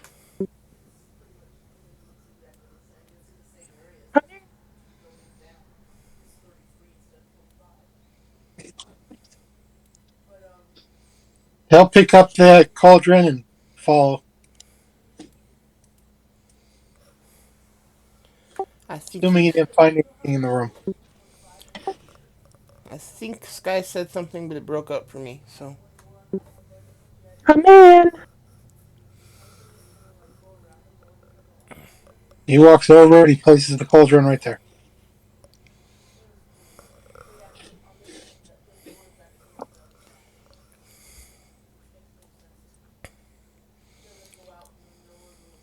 It's just me, or she look evil. Looks can be deceiving.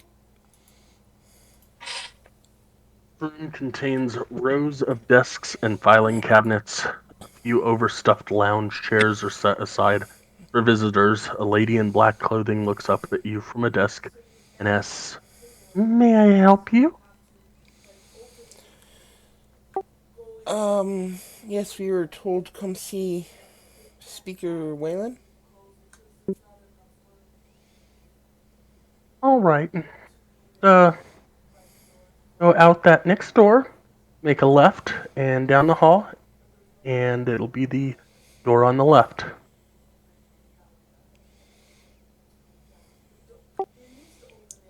I will smile and thank you and head out the door. To which Illican immediately made to right. No, he moves out of the way because he doesn't know.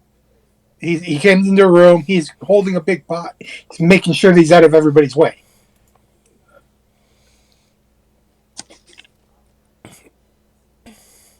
Low-burning lanterns cast a gentle glow upon a tall, black object in the center of this room.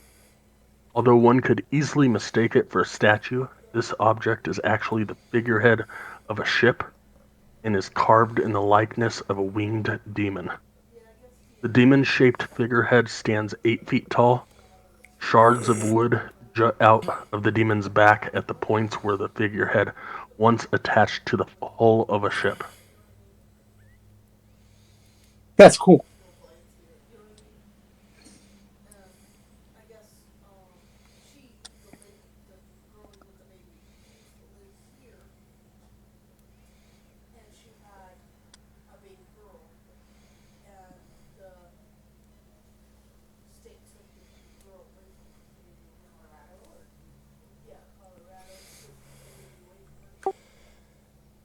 Does there seem to be anything magical in the room?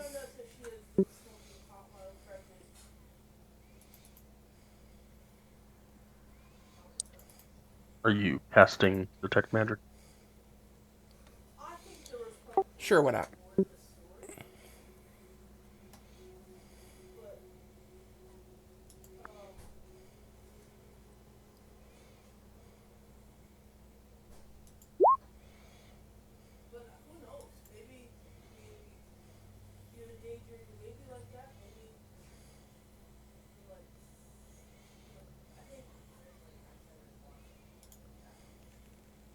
Yeah, I missed that part. All right, at the far end of the room is a staircase that leads up to a balcony. Mounted atop is a small crane with a manual winch. To the left of you looks like a staircase heading to the floor below. Magical stuff. Let me check. Within 30 feet. I'm assuming you went in the center of the room to cast that? The room is less than 30 feet large. Oh, okay. I thought it was greater than that because 5, 10, 15, 20, 25, 30. So that's why I said center of the room. It's 30 feet wide. Okay. I thought it was 35. Oh, okay, it's 35, but she can concentrate on this for 10 minutes, so she can walk around. Oh, okay.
So we're supposed to go down the hall and go to the door on the left?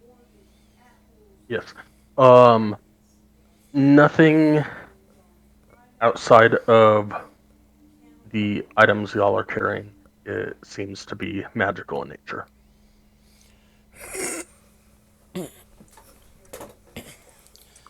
That was anticlimactic. Okay. So And I guess there might be a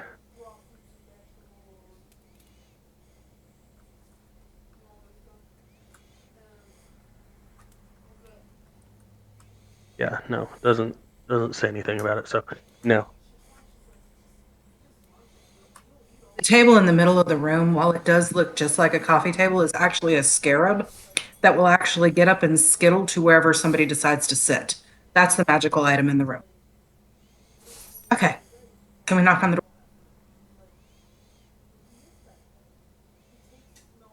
Enter.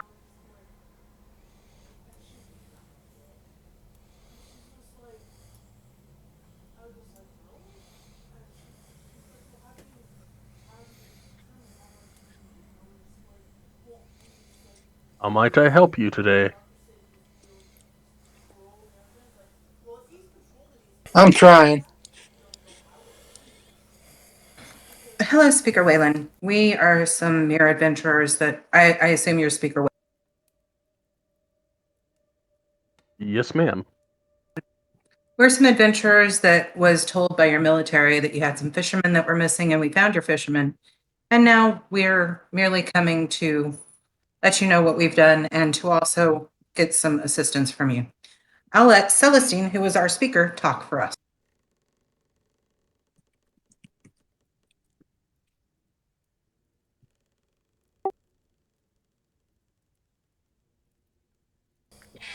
Well, Imdra said something about you being interested in some sort of cauldron, and we happened to come upon a cauldron, and wanted to know if it's the one you were looking for. Sets it down.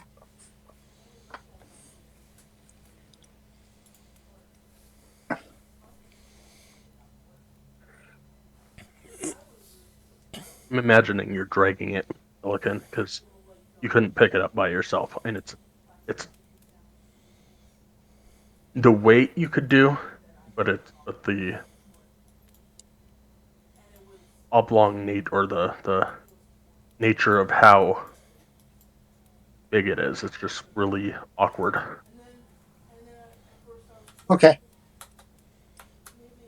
I was thinking like a box. You grab one leg and grab the top and carry it. Yeah, you couldn't do that.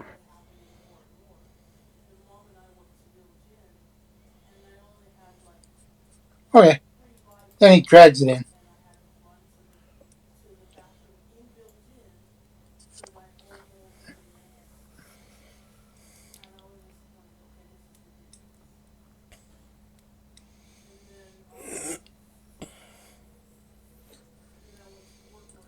and steps away.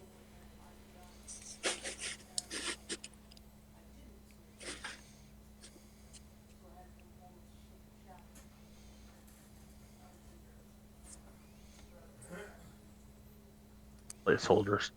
Um, Holy Mary, Mother of God, they're growing. I don't know. He wants Cap- a magic thing that cooked humans. Not sure we really want. Captain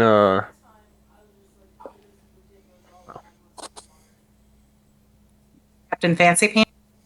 Captain Arlagath and someone dressed in some kind of robes will enter the room. Captain will point at the cauldron. The robed person will um, utter a slight incantation and reach out towards the cauldron and confirm that it is a cauldron of plenty.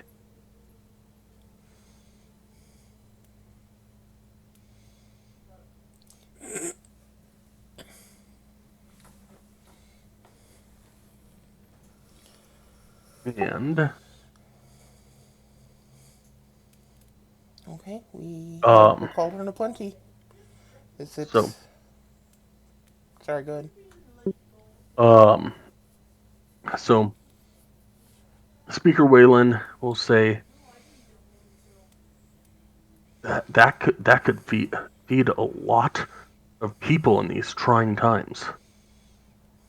What say I give you each a gemstone worth 500 gold to leave that here with me, so you do not have to lug it around with you.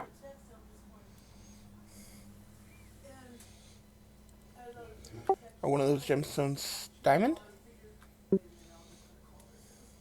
I'm sure I can arrange it. I don't have the gems with me at the moment, but if you can give me 48 hours to call in some debts and get you those gems, I can get those for you. In the meantime, the cauldron can stay here. I have a room in the dungeon below where our militia can keep guard over it.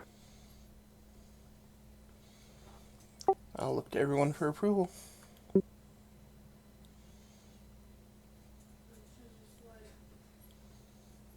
I don't have any objection, but I'm a little suspicious of his willingness to pay that much. Well, right now, the entire 10 towns are having trouble feeding themselves because they're stuck in a endless winter. Can The, I do an insight check on if he'd be willing to pay more?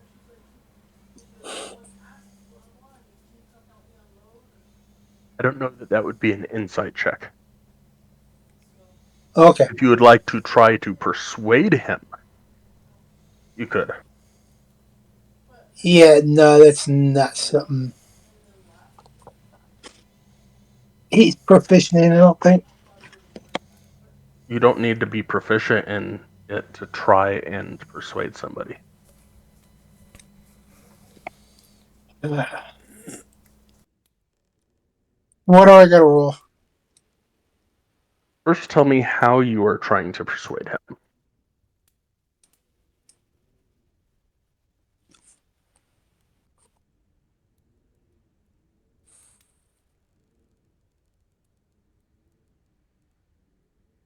He's trying to get what is. Trying to think.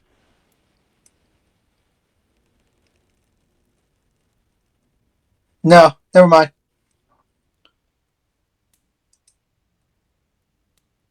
Know what the player would. I know what I would want, but the actual character, I don't think he would, because he doesn't like being in the town to begin with.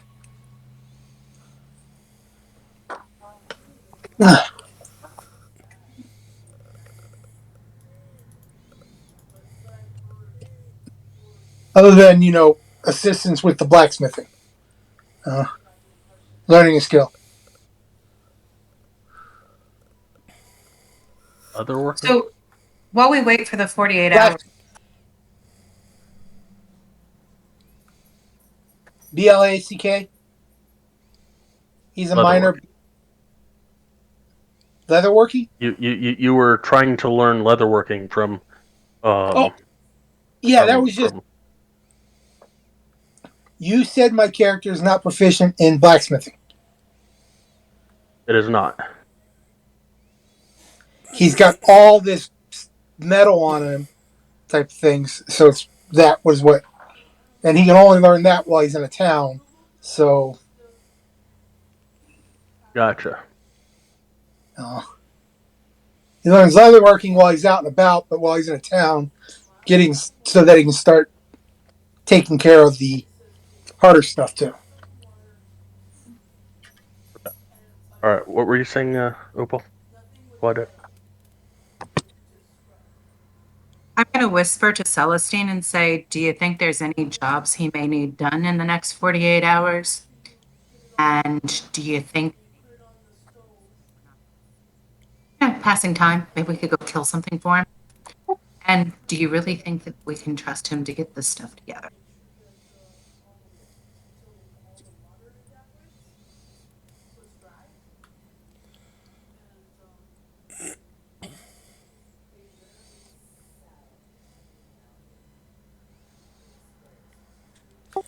I don't know. Do I think I can trust him?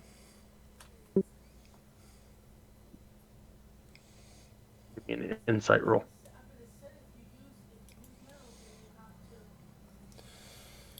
Yes, he is very trustworthy. He seems trustworthy enough. Anything we can do for the next 48 hours?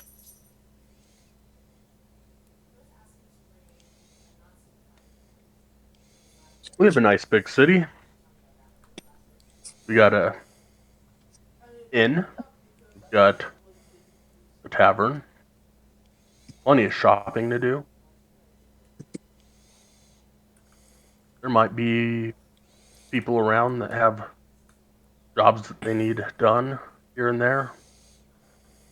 Not really sure. We don't have anything pressing at the moment outside of the job that you just did for the captain here.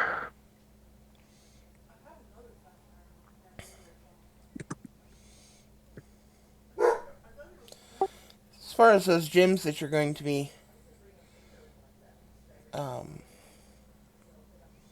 collecting for us, I would prefer mine to be a diamond, first of all. Um,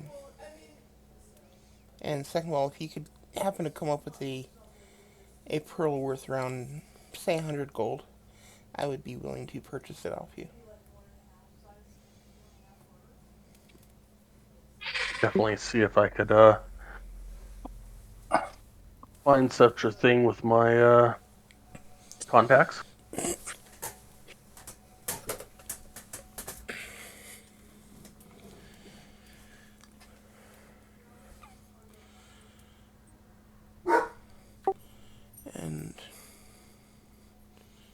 if no one has any objection, I will. Pardon me. I will accept his deal. And where's the nearest tavern?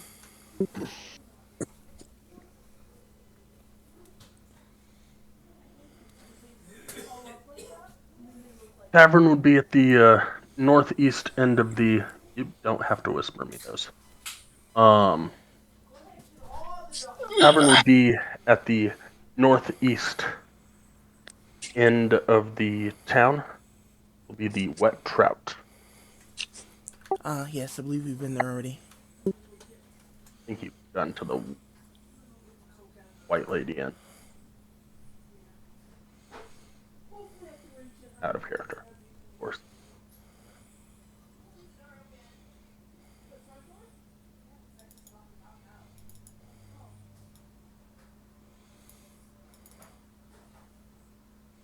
And Elkin, yes, you do. Yeah, I figured.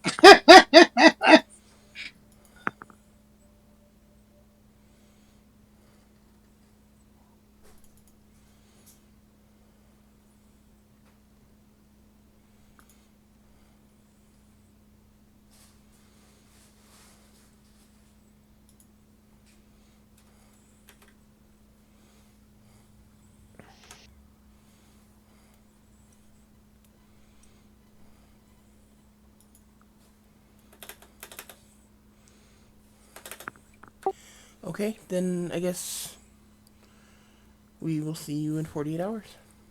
Illiken brings the pot downstairs to the dungeon and puts it in where they wanted it.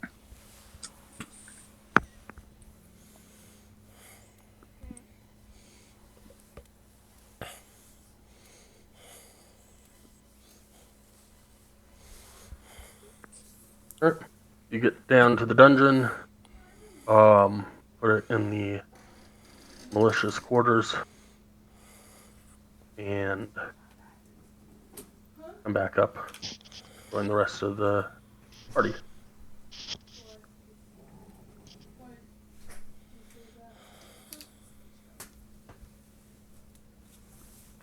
In white, I am switching maps again.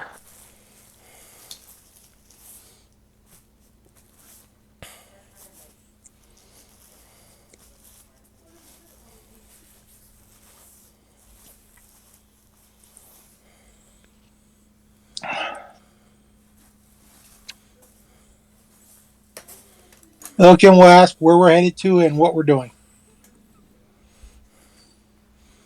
Well, we figured we'd go to the tavern and see if there's anything we can find to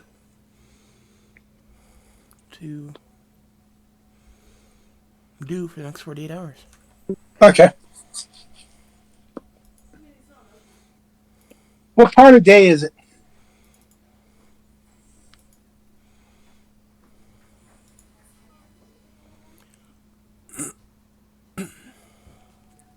Probably mid to late afternoon. Okay. Illiken will follow the party to the Lady Inn. You're going to the inn or the Wet Trap? The Red Trout, sorry. In the mid-afternoon, the people will be at the Red Trout, one may be at the inn.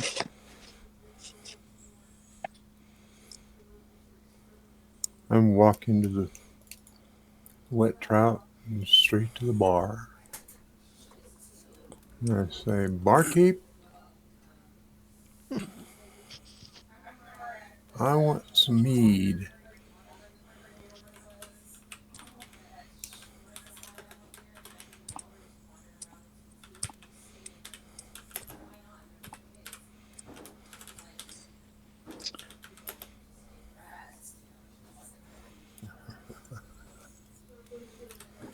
And Illiken will go in and see if there's a message board for work or something.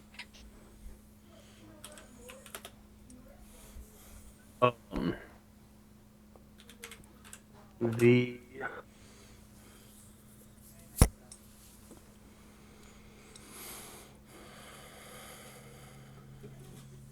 bartender as you go up to the bar.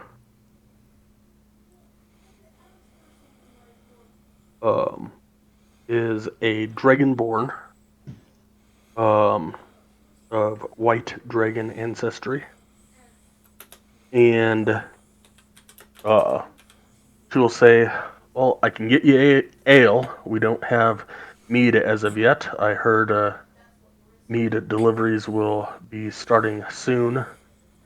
Again, thanks to a group of adventurers that helped the town out.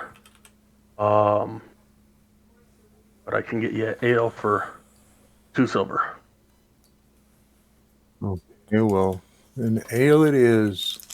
Here's a gold. Just keep them coming. Are you talking about good meat? Yes, that's where our mead comes from. Ah, I know the adventurers that save good meat. They're good people. That's wonderful to hear. Yeah, you're serving one of them. You were Finnegan's fellows? He was. Nowhere is. Yeah, sure. Absolutely. Nowhere. Savior of good meat. That's amazing. Thank you. Thank you very much. By any chance, do you happen to know of anyone who might need a hand over the next couple of days? Any kind of work or contracts to be handled?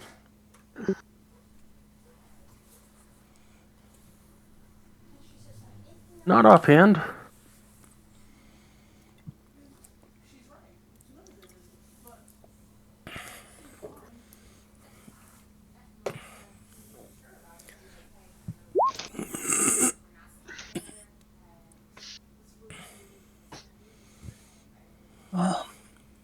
Ilkin will ask if there's a, since you don't know, do you know who we should talk to?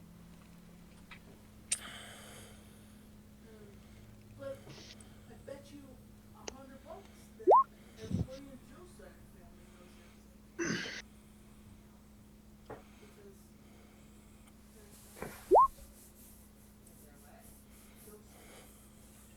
Because Is there Typically, a message board in town where odd jobs might be posted? typically there would be job posting over at the town hall. Speaker Wayland might know of some jobs as they pop up. If there's anything of pertinence, if not, they would be found on the job posting just outside the town hall. There might be some small jobs here and there, uh, cleaning out houses or moving stuff, that kind of stuff. If you guys are Finnegan's fellows, then I'm sure that stuff might be menial to you, and probably be menial pay.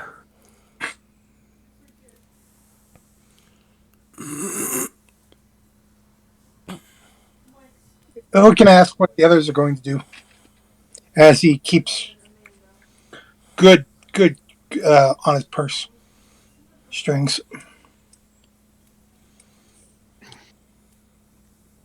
Is the bar busy? There's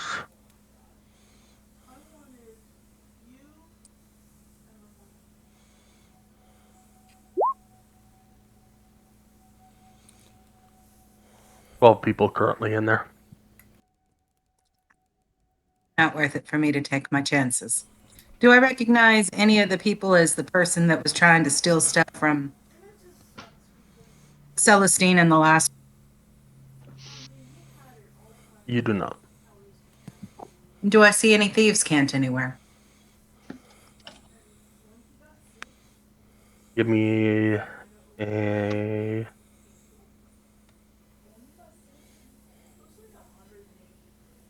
hmm.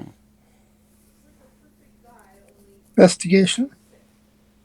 No. maybe.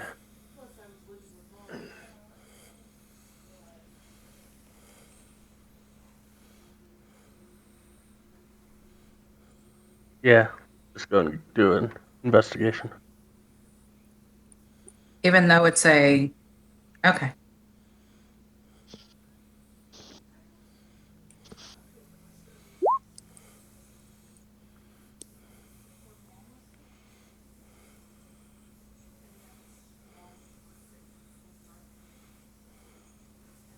Next roll.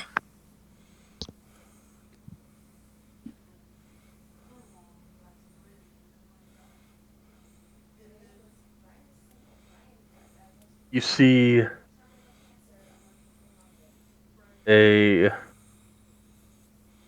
half elf in the corner of the establishment that flashes some hand signs at somebody else, and you recognize it as not to be touched.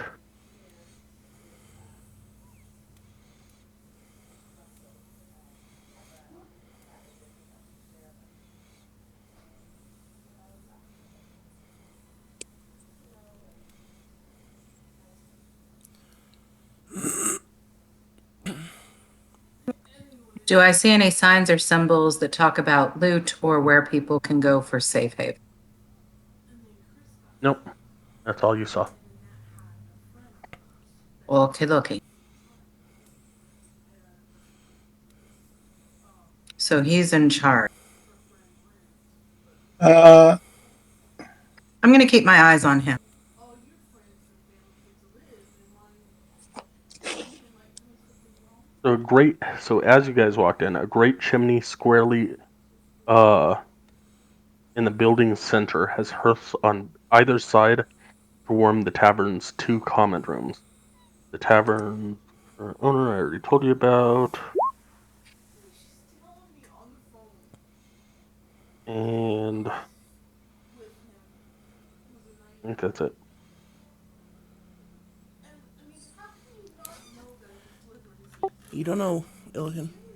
She didn't say anything about it. It's not like I kept it a secret. I don't know anything. I didn't say anything. She's telling her, I didn't know that's what you're sleeping. And there's a tiefling. There's another tiefling sitting at a table in one of the in one of the 2 common rooms, drinking away. Must be a tiefling thing. Nowhere. It looks like your type of people are around.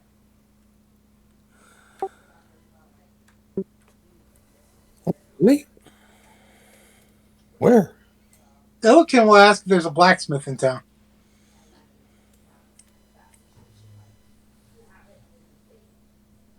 Here in East Haven, you'd want to go to Rurden's Armory.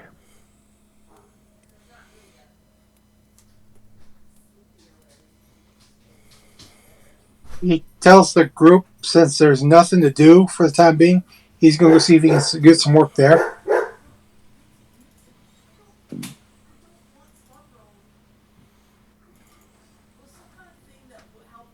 With all the stuff he's picked up.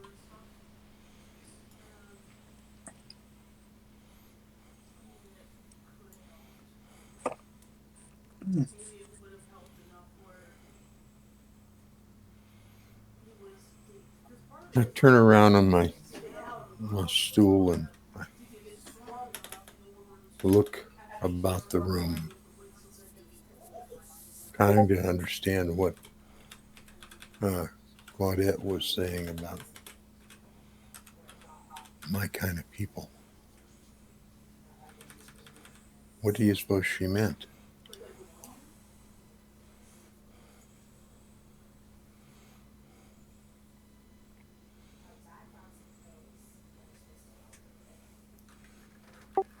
Well, she was probably referring to that tiefling sitting over there, drinking. Well, that's a good thing to do. Maybe I'll just wander over there and say hello. And with that, I pick up my mug and I kind of wander across the common room, get close to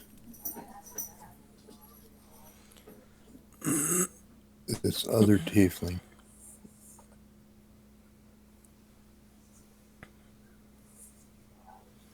I look at it a little bit and I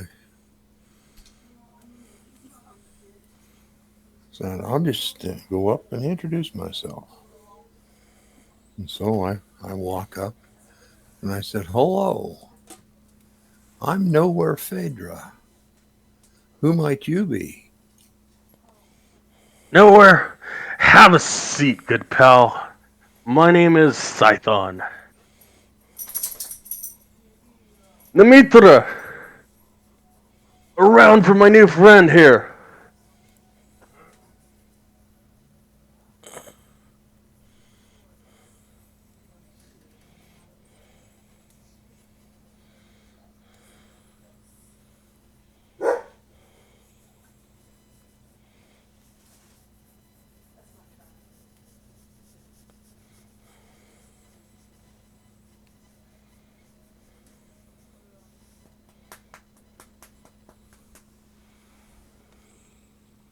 How are you doing, friend?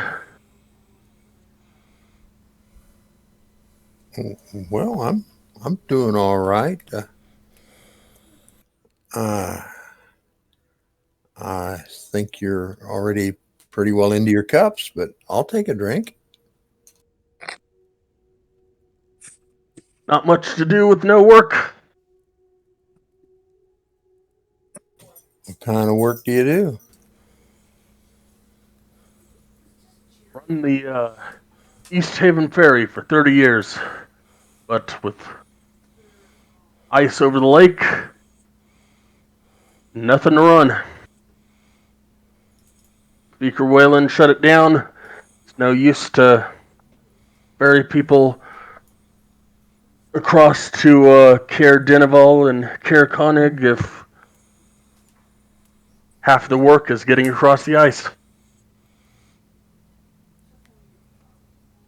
Till this everlasting winter goes away, assuming it does. We got ale, and rumor has it we might have mead again.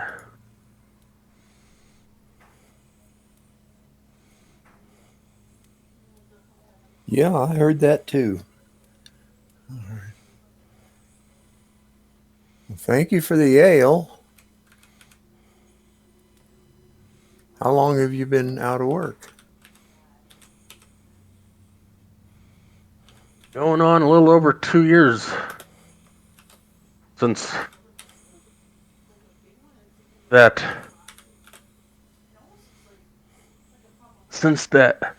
damn Frostmaiden's taken the Dale. Right about that time, Nemitra will walk up and put down your ales on the table and say, Scython, she's just testing you. Don't worry about it.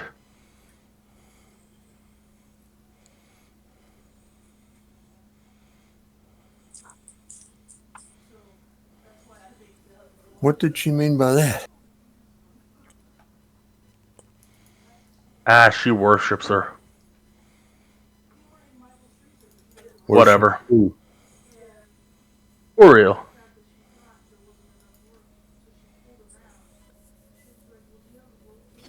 That's a strange thing to do. Everybody has their deities that they worship around here. I don't hold it against her. Well, no, I but hold it would be, I think, more sensible to spend some time revering a a god or goddess who could make things warmer, more comfortable. She's a white dragonborn. She likes the cold. Me, not so much. I would much rather have it warm here.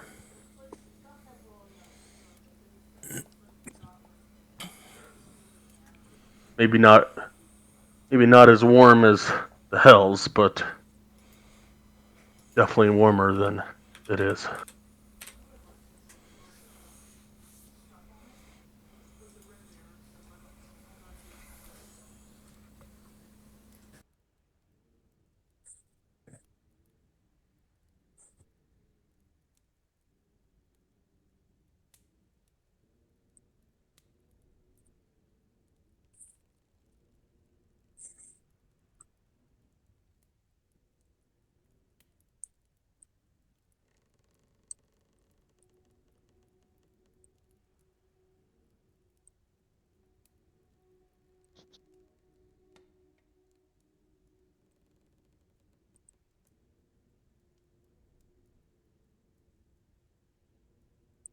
Not sure if you've heard. Turns out there's a creature in Mare Dualden that some apparently some druid used a spell on. Uh, nice creature of all things that started talking to fishers and helping them out. Kind of makes you wonder if we got one here in Lackdinishire, huh?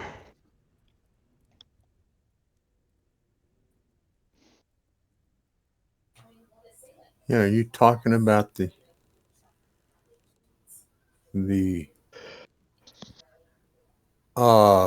ancient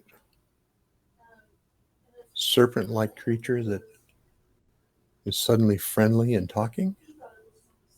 Yeah, heard. Yeah, it's got a long neck and apparently it swims around and helps the fishers out there and near Bremen. Yeah, I have heard of that. In fact, I believe I've talked to that creature. You you wow, you are a seasoned traveler.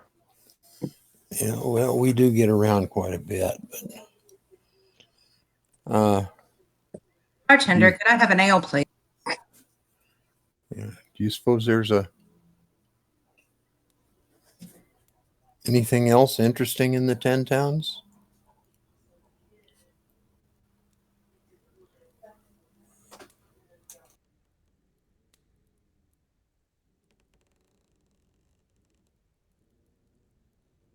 Uh, Opal, you were saying that to the bartender. Yep. And then once I get my ale, I tip him and I say, Her. "Oh, hell to nowhere, the savior of good mead." Okay,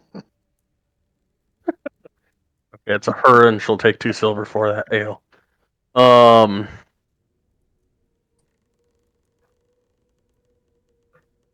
nowhere.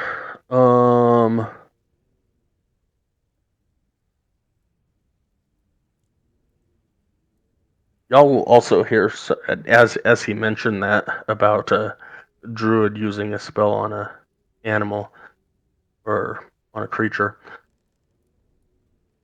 Someone a couple tables away will say, "Fucking druids, am I right?"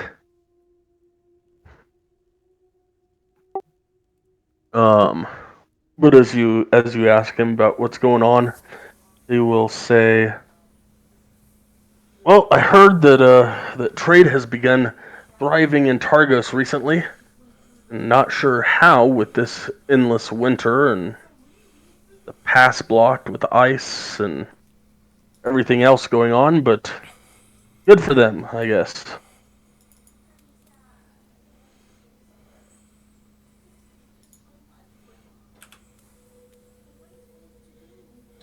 New speaker in Targos seems to be a great guy. Business picking up since he has been recently elected.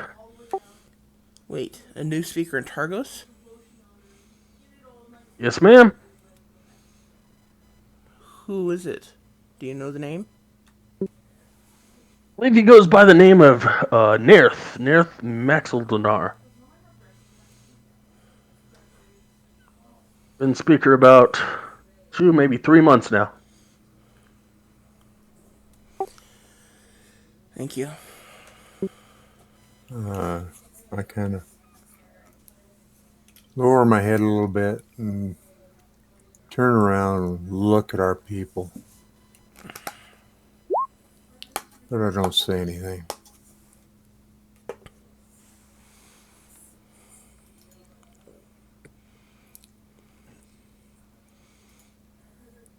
And if anyone in our group uh,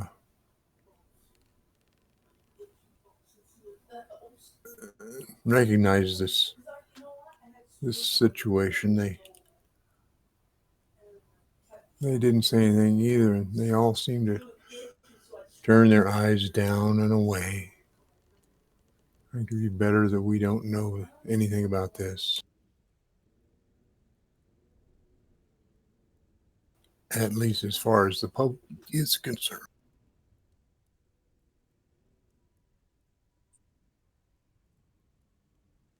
You know how rumors spread, particularly from a tavern.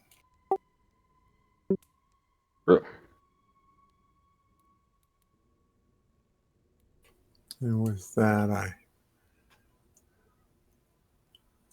I get up and I take my mug and I kind of start to walk away with a slightly exaggerated stumble.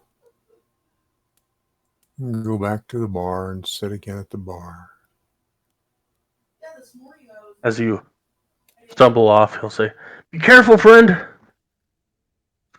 Good meeting you." You too. Then under my breath, I say, I'm not your friend. I don't know you well enough.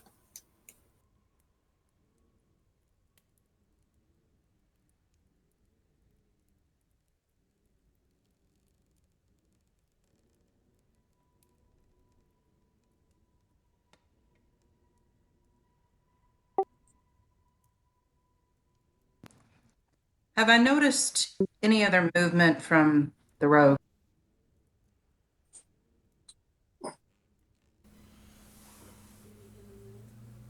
No, give me a perception check.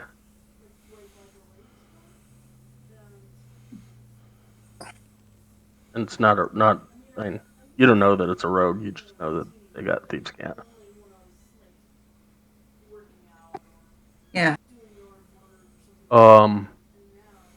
No, not in general. And it's just they've just been sitting there watching over the patrons.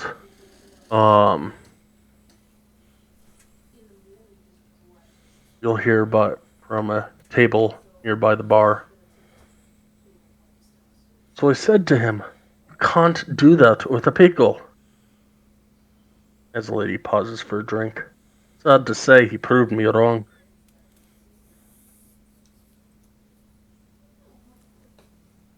Okay. Somebody got her pickle tickled. Not entirely sure if I want to know where that conversation is going. Where it came from. Are we going to get a room? Are we going to go out shopping? What are we going to do now?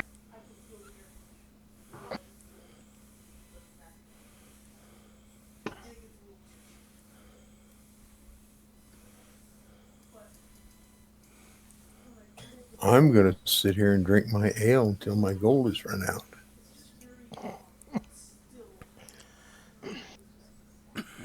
Just a question: does this place serve food? Yes, they will. They'll have some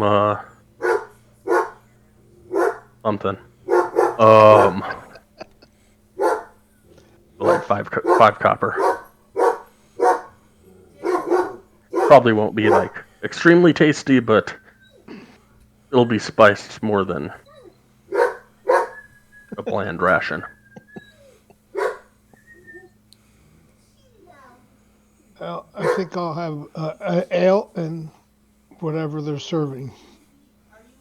Cool. So it'll be two silver for the ale and 5 copper for the food. I give him what he asked for. Does this place actually have rooms, or do we have to go back to the white lady for that?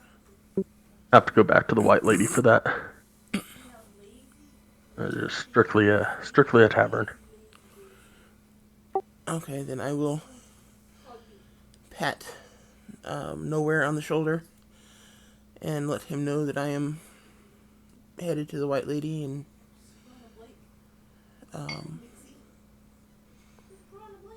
he should look for me there if he needs me. And I make my way out into the cold and head over to the white lady, get a room, and start working on my leatherworking until I am needed. Ella can give me a survival check.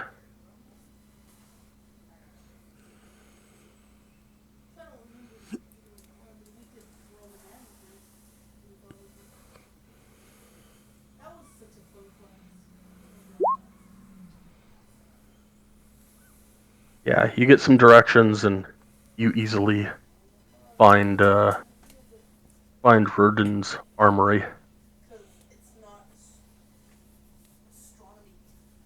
I go in there and I ask to speak to the manager or the owner. Um, and I tell him my interest in blacksmithing and wondering, and I'll be in town for later till tomorrow, and I would like if he was wondering if he needed a help where I can start to learn it, but assist him in whatever ways uh, he needs.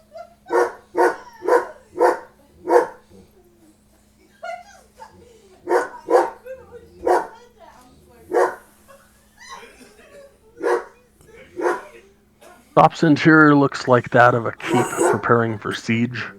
Racks of swords and axes stand to one side, while suits of chainmail lie stacked on crates to the other. And the crates hold pieces of plate armor packed in wood chips.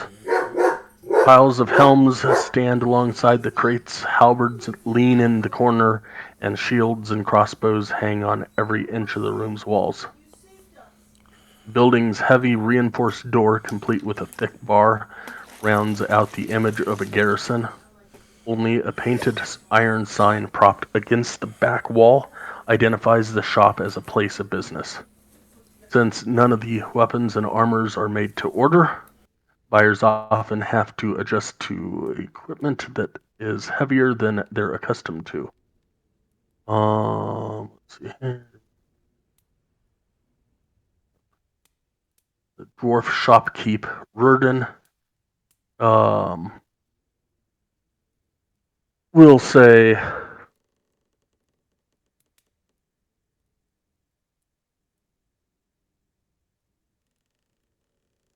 if I can interest you in a helm, young sir, I can sell you a helm. I do not teach the dwarven craft. You are not a dwarf.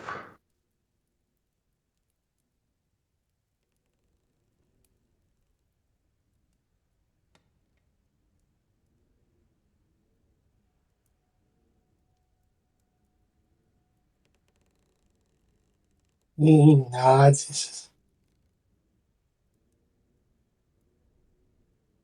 How much is a helm?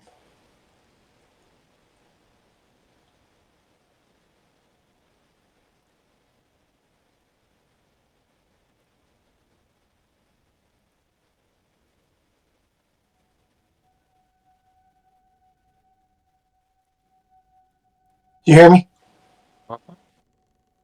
You said he nodded. How much is a helm?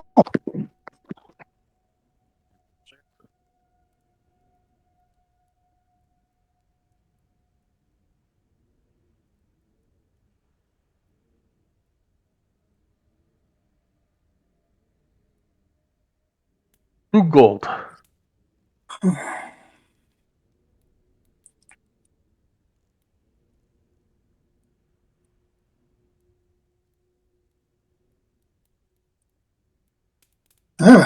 I wish I had that, but it's above my pay. And I know I understand that you don't desire to share your the complete skills,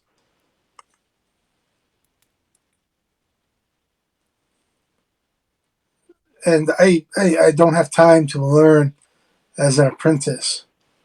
It's more of just acquiring what I can while I work for you. Do you have work that you need? I do not.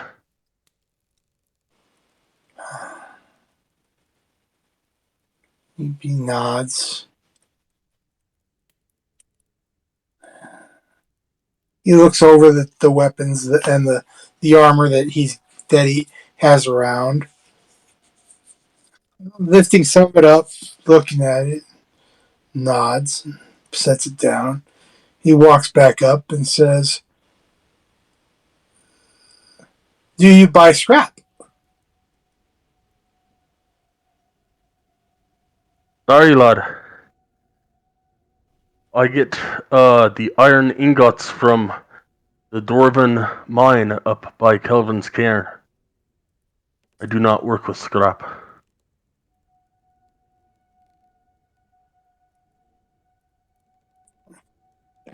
There may be other blacksmiths in other towns that do. I, however, do not.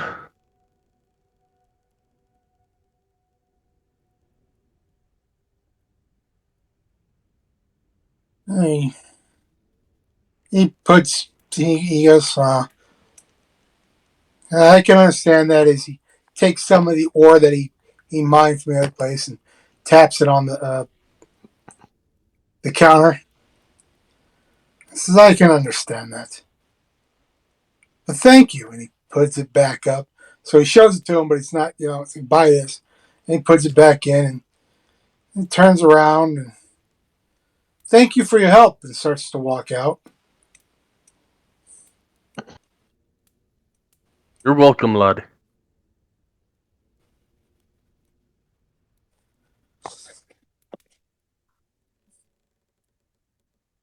He stops. He goes, what other stores are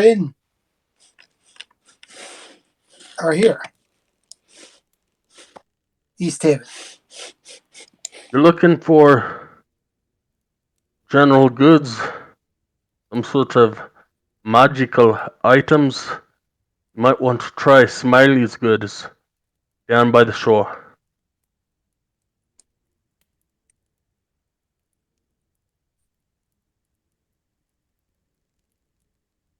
Thank you.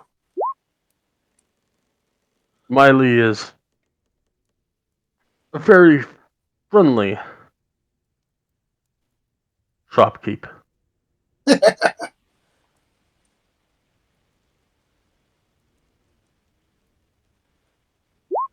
Appreciate that. And I will let my compatriots know about your fine quality that you have. And he points around to the stuff that he was looking at.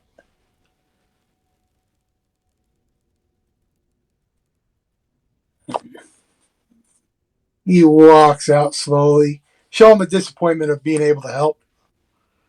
And while he's here and walking towards Smiley's, Uh, he walks more towards the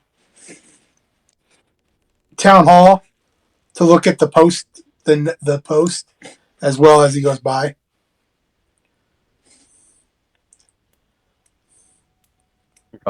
Um, Celestine, give me a leatherworking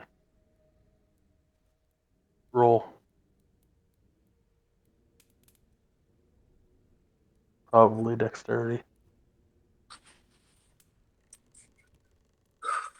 Wow, good Yeah, job.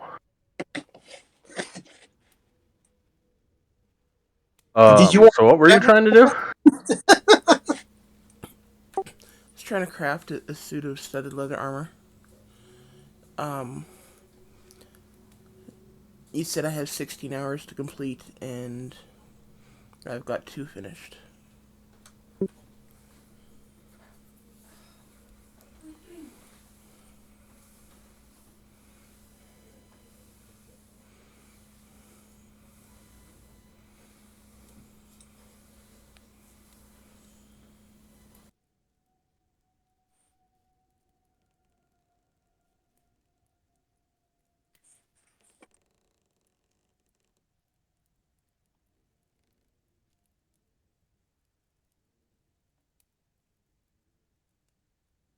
It's supposed to be 4 hours per sitting, and last time you only got 2 hours worth in.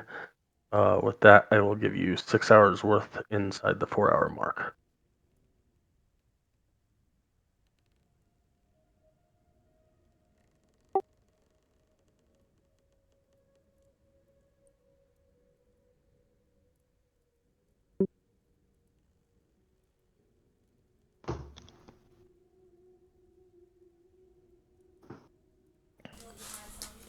So I get another 6 hours done, as long as I'm working for 4 hours?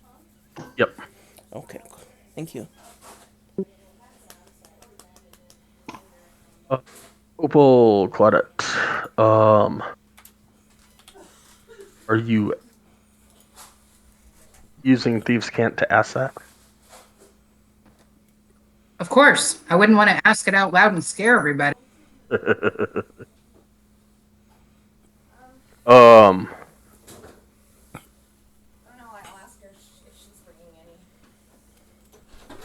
as you ask that, the half elf in the corner turns and walks out the door. I'll gladly follow.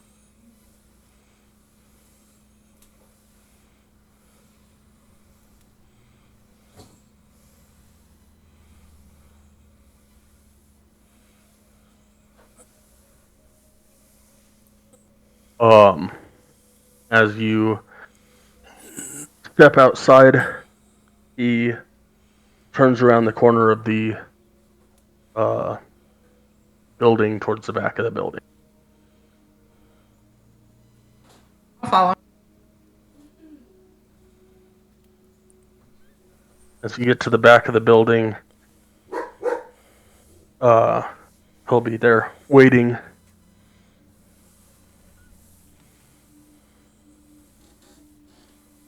What kind of poison are you looking for? I'm just looking for some tools of the trade. Some things to refresh my weapons, make sure everything's going well. Maybe some paralyzing poisons, stuff like that, stuff that you need when you get into good fights.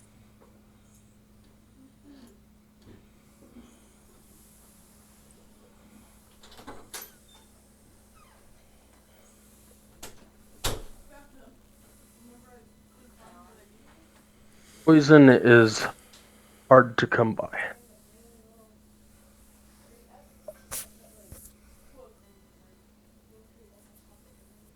I assume you are staying at the White Lady. That's correct. I can have someone deliver you a vial of basic poison for 150 gold.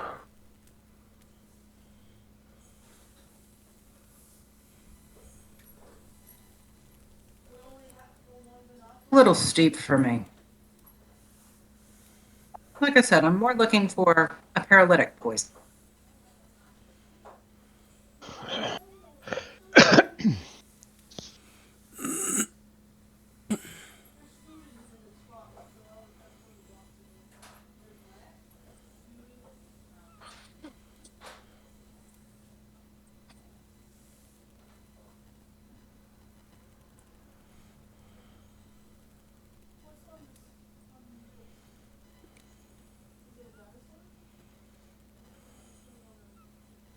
But I see you can't help me, so let me get back inside. Thank you for your time.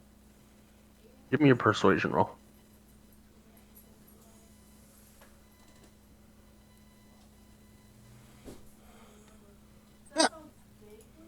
Yeah.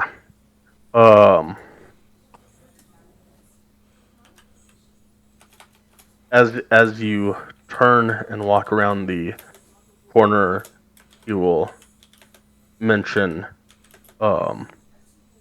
we have poisons of all strengths, but the price starts at 150 gold. Again, thanks for your time.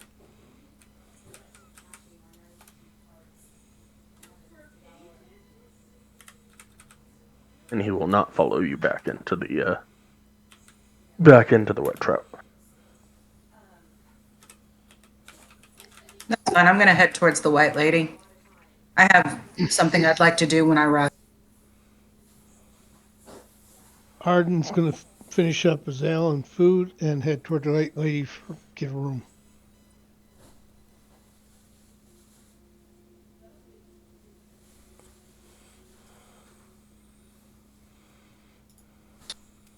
As I'm going, do I see any weapon stores?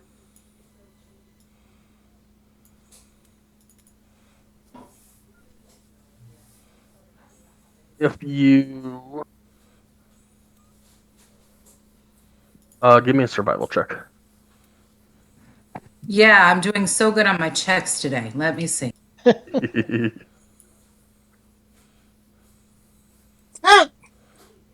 You wander around, ask for directions a couple times, wander around. This is a really big town. A bit bigger than what you're used to back in Barovia.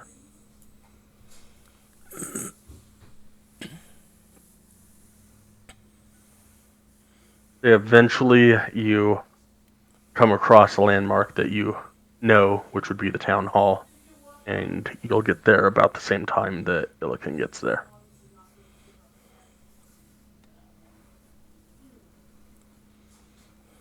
Oh, it's you.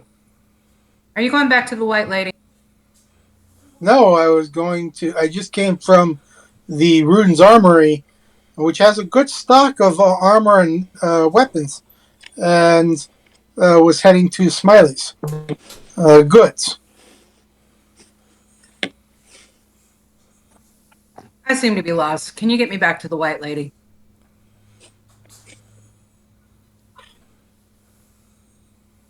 While we're at the town hall, I look at their posted board. Do I see anything? You see the odd job, like as you weren't at the wet trout when all that was being mentioned to nowhere, but you see the odd jobs, fixing a roof, fixing a roof will pay 5 silver.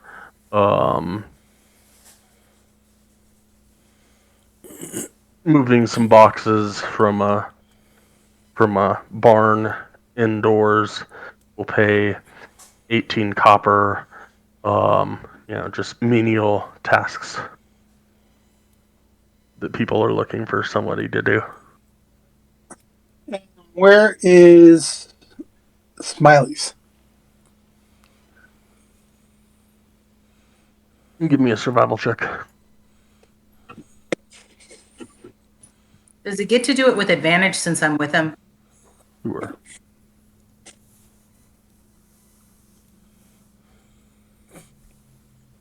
Let it get your It makes health a damage. damn bit of difference. You're rubbing off the wrong way, right? He hates towns, and you're not used to this big of a town. So yeah. I'll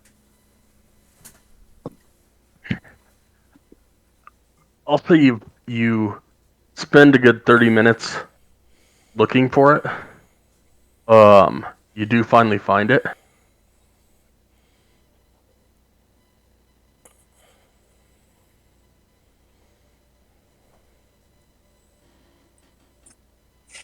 Where is it on the map?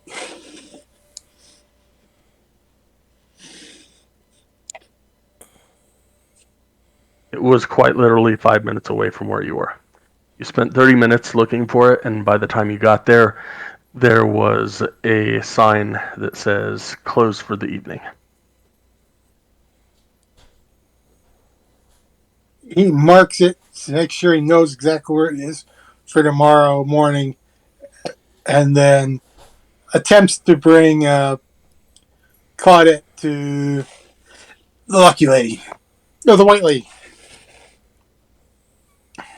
Oh, somebody's trying to get lucky. Know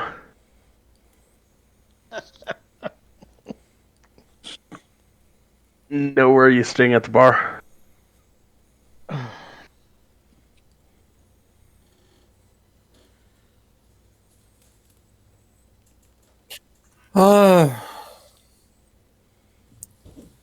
Yeah, I think I still got one more mug of ale.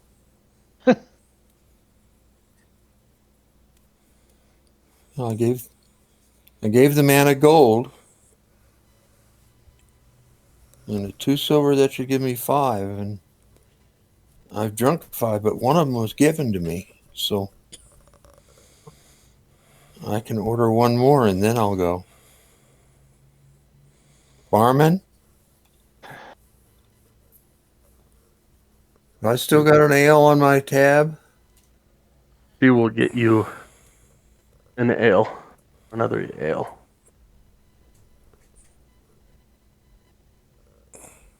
Thank you, good man. All are wonderful rolls.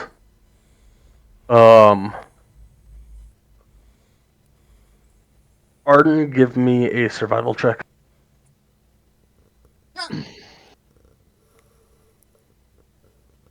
Hey. No.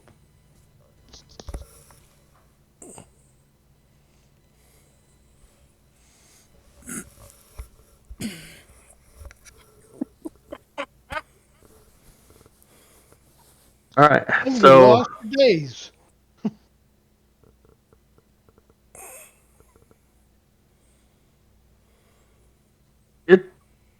that's a big town. This is why Pelican hates towns. In the mountain, you can find anything. Here, you can't find crap. Um, as you wander around blocks, and it took. I'm gonna go with Illican and Claudette went to find Smiley's. Did something along the lines of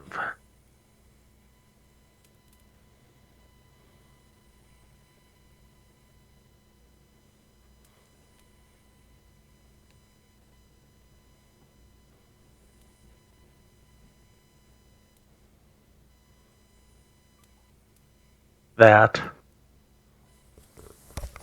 and then decided to head back to the White Lady Inn, and Arden left the Wet Trout and did about the same thing.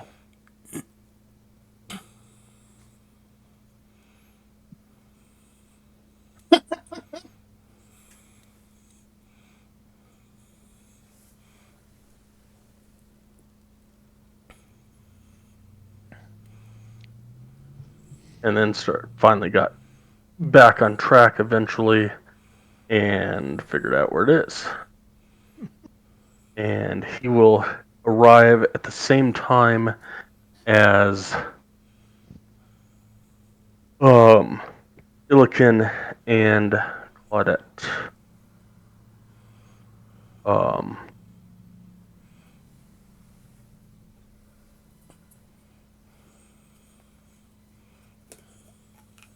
As you enter the White Lady,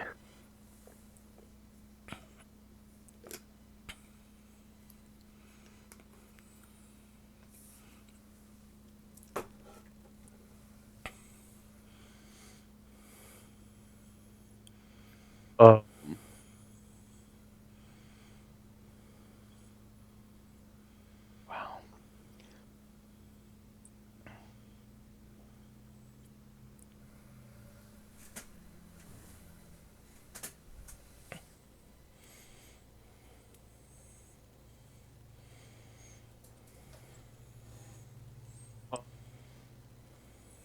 As you enter, Celestine will have heard the whole thing, but I'm not going to do the whole thing.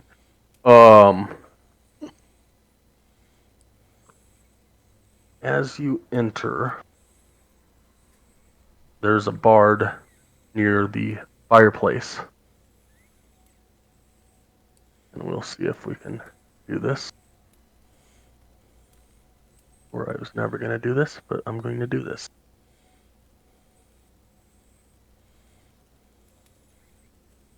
Check. Okay, that works. Cool.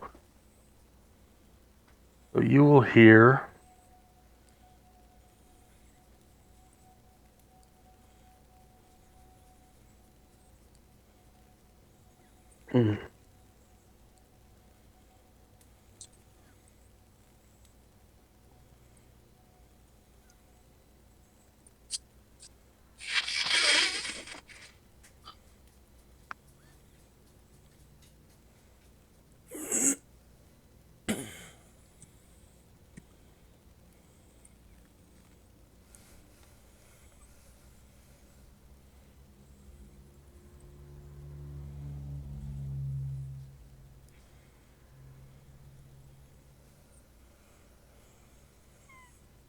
your stomach turn.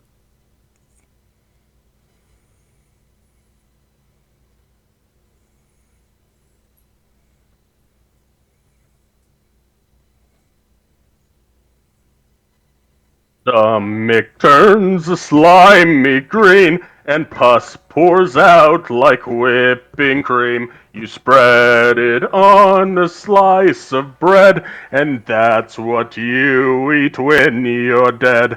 The worms crawl out, the worms crawl in, the worms crawl in are lean and thin. The ones that crawl out are fat and stout. Your eyes fall in and your hair falls out. Your brain comes tumbling down your snout. The worms crawl in, the worms crawl out. They crawl all over your dirty snout. Your chest caves in, your eyes pop out, and your brain turns to sauerkraut. They invite their friends and their friends too. They all come down to chew on you, and this is what it is to die. I hope you had a nice goodbye. Did you ever think, as a ghost flies by, that you may be the next to die, and your eyes fall out, and your teeth decay, and that is the end of a perfect day. Nice. Oh, that was so enjoyable. That was priceless. That was awesome, dude. Yeah, I And think I'll have another meal and a beer. video now. Bravo. When do you come out with the CD on that one? Yeah, good luck. Um, Hey, it's itemized now. All I gotta do is go to YouTube. True. Or after the last time I sang that I wasn't gonna sing, but then I heard this song and I was like, "Oh, dude, this is perfect for what I need." Um, For the record, that will never be happening with me. Just throwing that out there. yeah, I said that would never happen too. So who Never knows? say.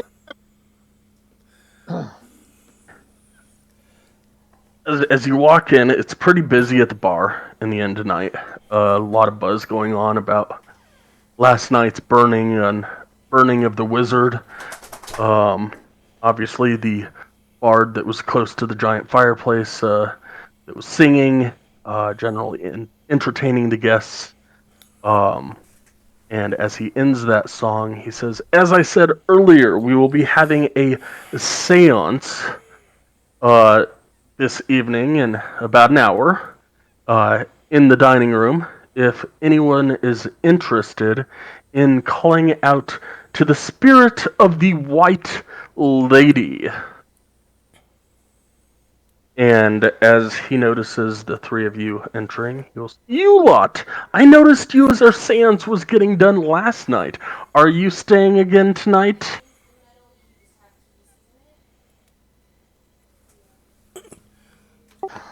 They weren't there for the seance last night. No, they weren't. They weren't in the with the seance. He noticed them, including you and Nowhere that's not there. Um, he noticed the Goliath and the elf and the humanish looking woman that is now entering uh, and saying that he saw them as their seance was getting done last night. Or oh, sorry, you meant right 2 nights ago. Yeah, that one. Yeah, that makes more sense. 2 nights ago. Are you staying tonight? Staying again Yeah. tonight? No. If they got room. Would you like to join in the seance? What goes on for the seance? We try to connect. We try to reach out to the White Lady. I'm in. Elkin will say yes. We will begin if you are willing. We will begin in about an hour's time. Back in the dining room. Back that way.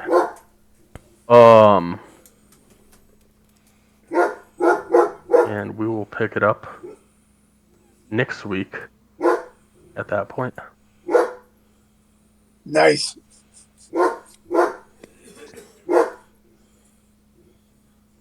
Uh, Oh, we're all going to a seance. woohoo! Uh, Ilkin or Dad. Yeah, Ilkin's me, but Dad. With Arden, what I've been doing with your character since he's had alarm is that whenever he goes to bed for the night, like a room, if we're in an inn, he casts alarm in his room. Oh, I guess I can do that too. Yeah. You definitely want to do it here because you don't want anybody coming into your room to steal your stuff. And trust me, they will here. Oh, sneaky little buggers, are they? Yes. Aye. Okay. Uh, I tipped back my mug and finished my ale. I waved at the barkeep and say, "Thanks a bunch. We'll see you again." And I drop another gold onto the bar. And then I head for the door. Give me a Constitution save and a survival check. Depending on the Constitution save will depend on we'll determine if the survival is at. Never mind. Yeah, that's perfectly fine. So survival, normal. Nice. You want a survival check also? Yeah.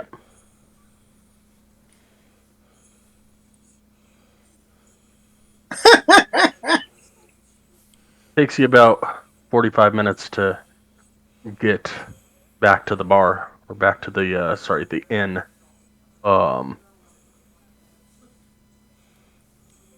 And when we start next week, I'll have about 15 minutes before the seance begins.